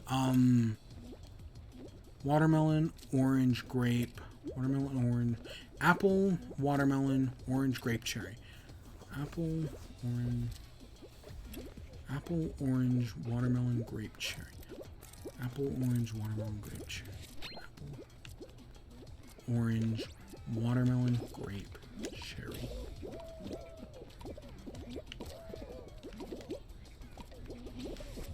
Oh, okay, well, I guess I survived long enough for us to still be in it. But yeah, after I finished Just Cause, I meandered around for a while without a game, and then I found a good one in Slime Rancher, and then I beat Slime Rancher. Of course, I'll probably go back. There's still more stuff I need to do in it, obviously. Like, there's still, like, some treasures to unlock, obviously, and some teleporters, some secret bases, I guess I did. There's, like, this one thing that looks like a waterworks, like a water pump that I never found. So clearly that's something, like, in the research lab, that's like a teleporter. And there's just teleporters I'm missing, giant slimes to feed, because there's still keys I need. The first time I found a key door that didn't need an upgrade, that, like, it didn't lead to a new area, but instead was just like, oh, here's a shortcut back to a previous area. I was so disappointed. Like, I was like, what? Really? There's not even a new area here? This just takes me back to where I was before? How disappointing. So, yeah, that happened. Yeah, I gotta finish Taz at one point. I started a new book, but we're not gonna talk about that. Oh, should we talk about Gravity? So I did mention at one point that I was rewatching Gravity Falls. It's a really it's only 2 seasons. It blew my mind when I was like, oh, this show aired from 2014 to 2016. What? What do you mean this show finished 5 years ago? What? That blew my mind. But yeah, I finished Gravity Falls, and fuck, it made me cry. It's still, like, it's kind of like, it's only 2 seasons, but the 2 seasons are so well. It's kind of like one of those things like Portal, where Portal is you can beat Portal in 2 hours, but it's a near perfect 2 hours. Gravity Falls, you can watch in, like, I think I watched it in like 4 days. And I didn't watch up every episode. There were some episodes where I was just like, you know what, I don't care about this episode, I'm not gonna watch it. Bottomless Pit, I don't think I watched the pilot. I skipped the Wax Museum one. I skipped a lot of season 1, but I watched a lot of season 2. But Gravity Falls was great. Love it. I really need to get around to watching Owl House. I really fucking need to watch Owl House because I know I'll love it. I referenced that in the Loki review that went out today, and I was like, I really need, because I know I'll love it. Same thing with She-Ra. I know I'll love She-Ra. I just need to fucking watch it. God, I'm terrible. I mean, I managed to watch MODOK. We talked about that. I'm assuming we did. I don't know. Again, it was okay. Ooh, give me that. No, I wanted that. But yeah, so I watched Gravity Falls. Yeah, it's all on Disney Plus. It's great. And then, video game. So while watching Laura K. Dale's stream on Monday of the Capcom show, between, whatever show, waiting between shows to kill some time, she played Sayonara Wild Hearts, which is a game I'm pretty sure we've talked about. It was in an indie showcase at one point, and I was like, oh, this looks really interesting. Like, I'm totally down for this. But it's a rhythm game, and I'm not really good at rhythm games. I don't really like rhythm games, because I'm not very good at them. We've talked about Friday Night Funkin' several times, right? Because Crispy Potato loves that game, and it's a rhythm game, and I don't play rhythm games. But I watched Laura K. Dale stream. I was mostly listening to it, because again, I was playing Slime Rancher. So I had it on listening to it, and the soundtrack in that game is fucking phenomenal. So right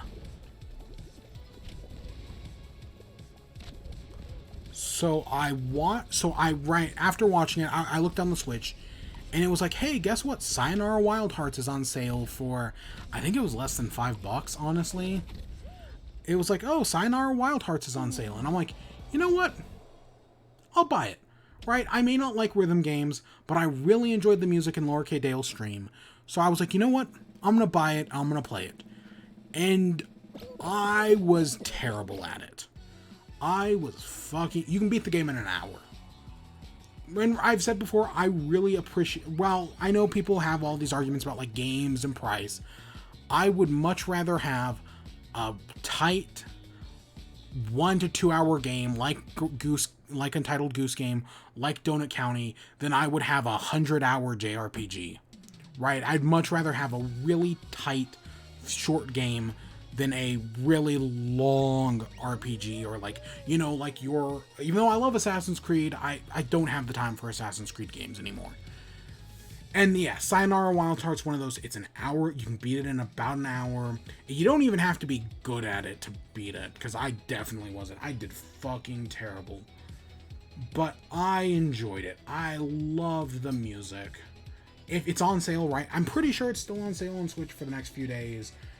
Go pick it up. It's like I said, I think it's like $5-6. It's somewhere between like $5 and $7. I think, anyways. And it's more than worth it. The soundtrack alone is fantastic. Since then, the entire soundtrack's on YouTube. And while I was writing my paper last night, I put on the Sayonara Wild Hearts soundtrack in the background. It's like an hour-long soundtrack, and I listened to it on loop for like 3 hours. And it's the menu music, the opening song, the menu music, I think it's just called Sayonara Wild Hearts. Oh my god, it's so fucking good. That's my favorite one. I fucking love that song. I wish it was longer. It's only like a minute and like 40 seconds, but it's so good. So yeah, play Sayonara Wild Hearts. It's more than worth it. And yeah, I think that's everything WIBE wise. There was a new Pixar movie that came out today.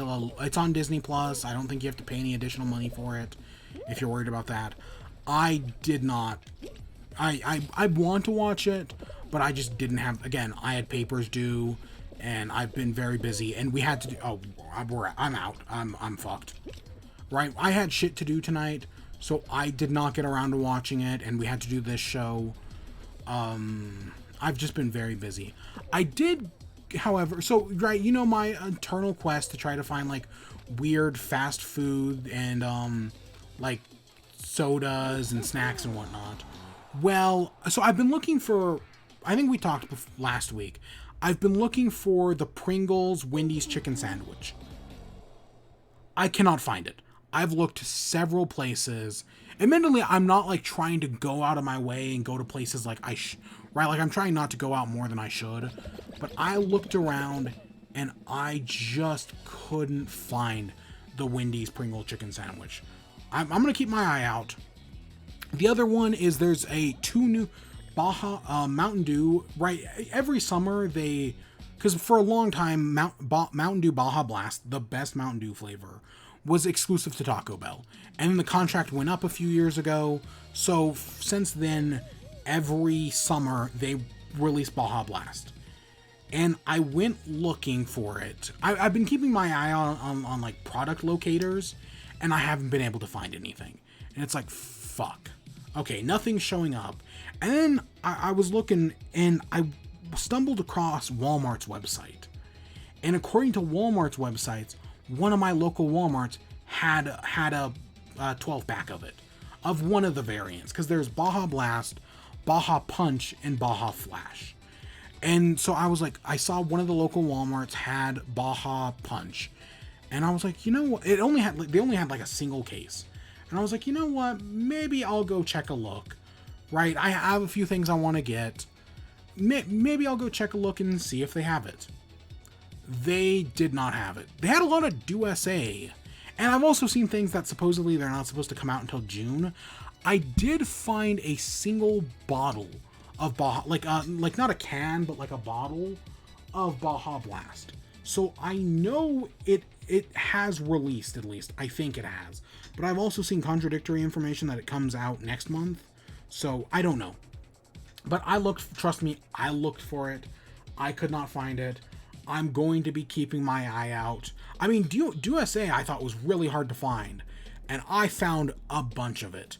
That Pepsi Blue stuff, they had so much Pepsi Blue. So while, yeah, it may not be that easy to find right now, maybe in July I'll be able to find this Baja stuff. The Pringles, I have no fucking idea. But I did try something new. So Rick and Morty, the new season, premieres on Sunday?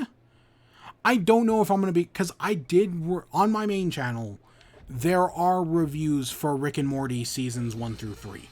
I think that's one of the only shows I did actually, like when I did the redo reviews, I did actually finish Rick and Morty seasons 1 and 2. I think that did actually happen. So yeah, I have reviews up for the first 3 seasons. I did not do the 4th season, because by that point, like, I was so busy with college, I just didn't have the time anymore.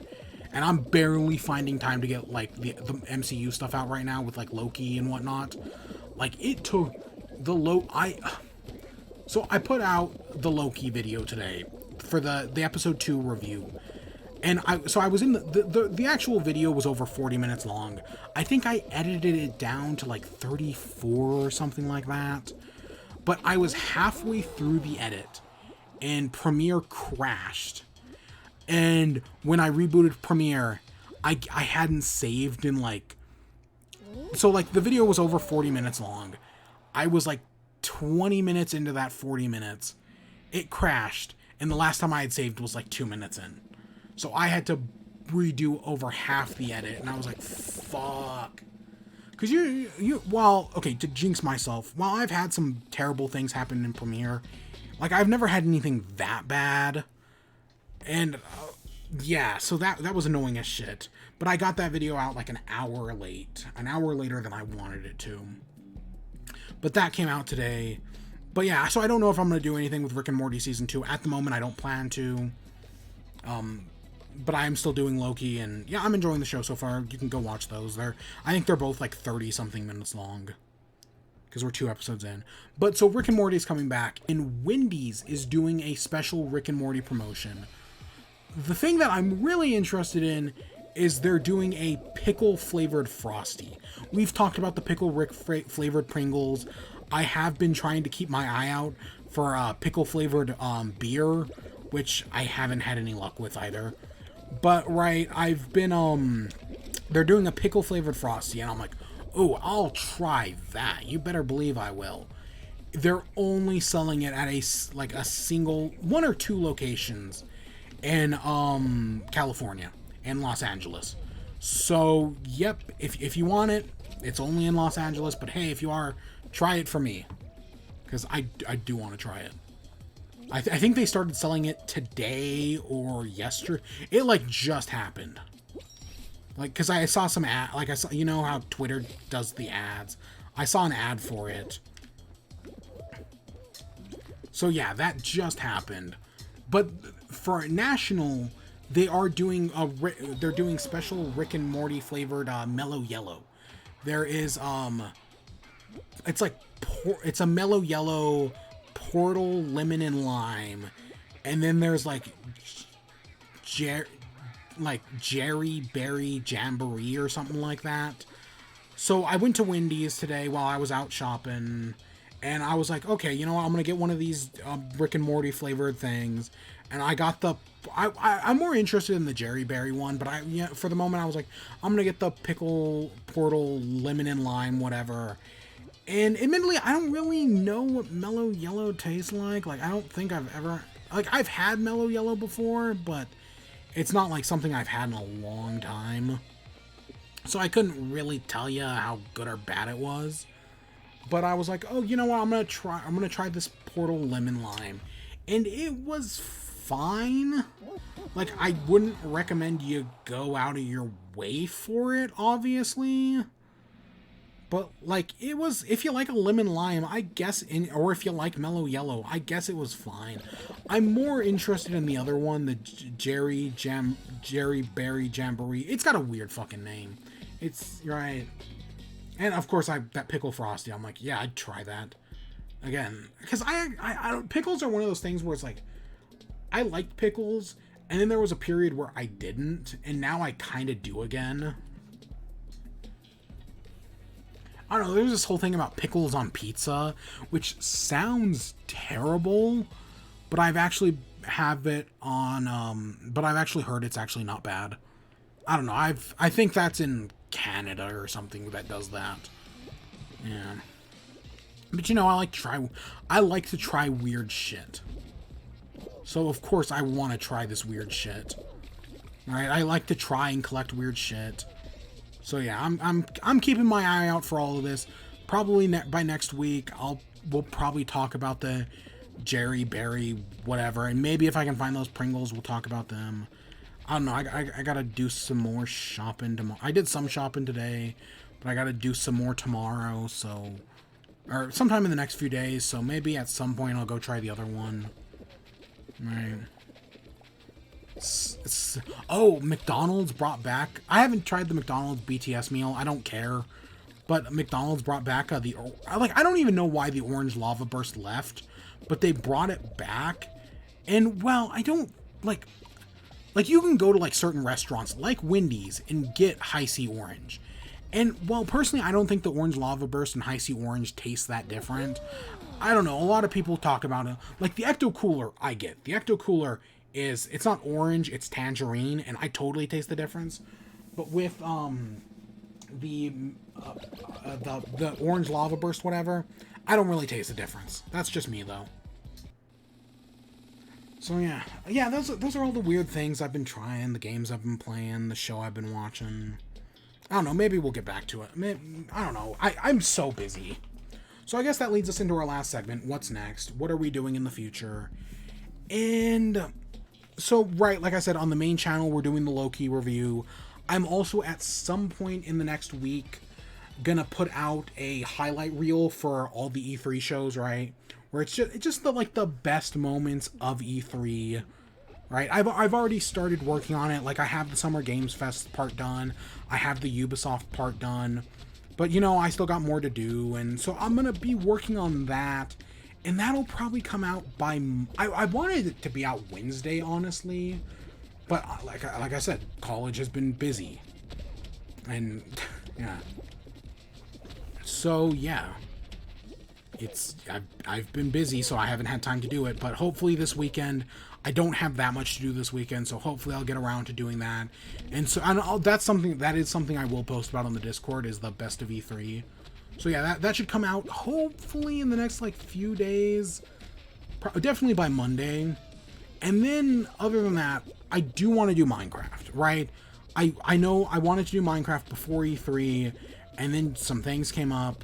I do have class on Monday, right? Like I've got an in-person, not in-person, I mean, I got a Zoom meeting, like most of my classes like online, doing papers, reading textbooks, right? But I do have a like Zoom meeting class on Monday that's a few hours long actually. So I've got that to worry about. But so that's going to take up a lot of time.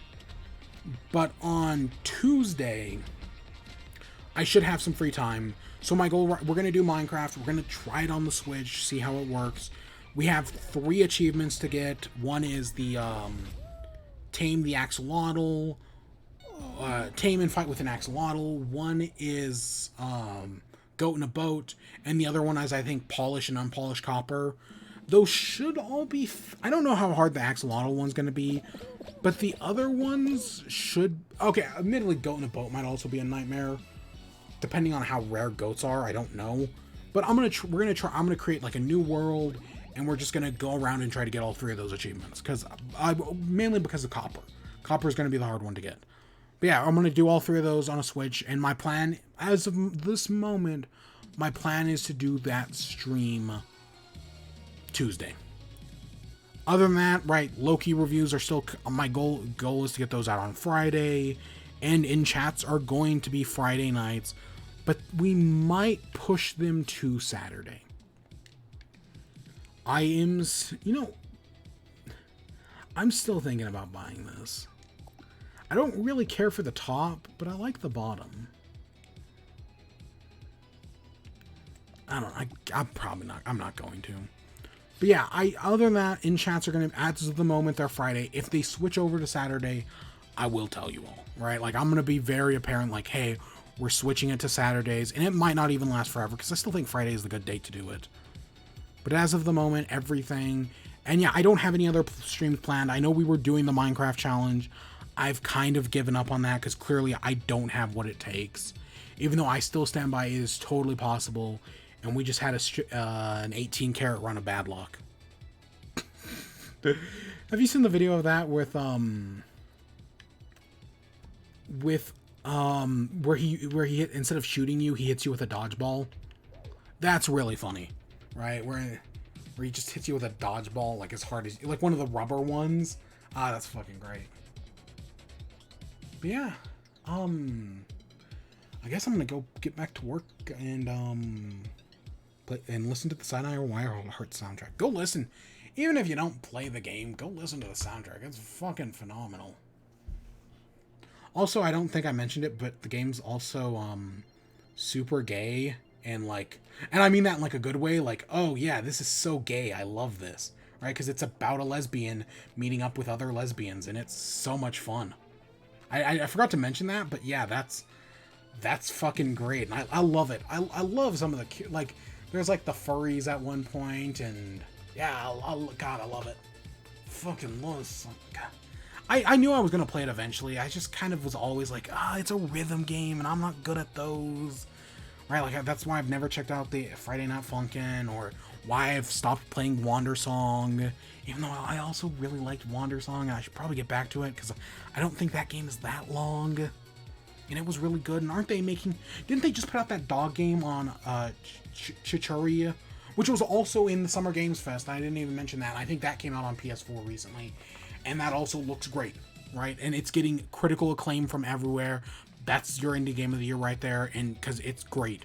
And I do want to play that as well. God, there's, for all me saying like, oh, there's not that many games coming out this year. There are still a fair bit of games coming out this year, and some really good ones as well. And yeah, because Mario Golf comes out next week, and while I have no plan on buying it, but hey, you never know what happens. I don't know.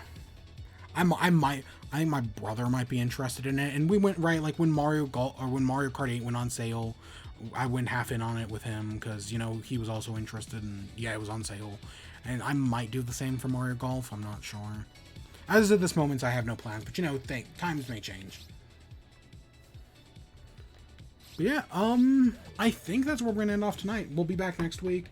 I always say, hey, we're gonna do a shorter stream, and then we never do, because we went for 3 hours tonight, because I didn't expect E3 to take that long. But it did! Oh, but it did! Real quick, I'm gonna check something. What if I hit this?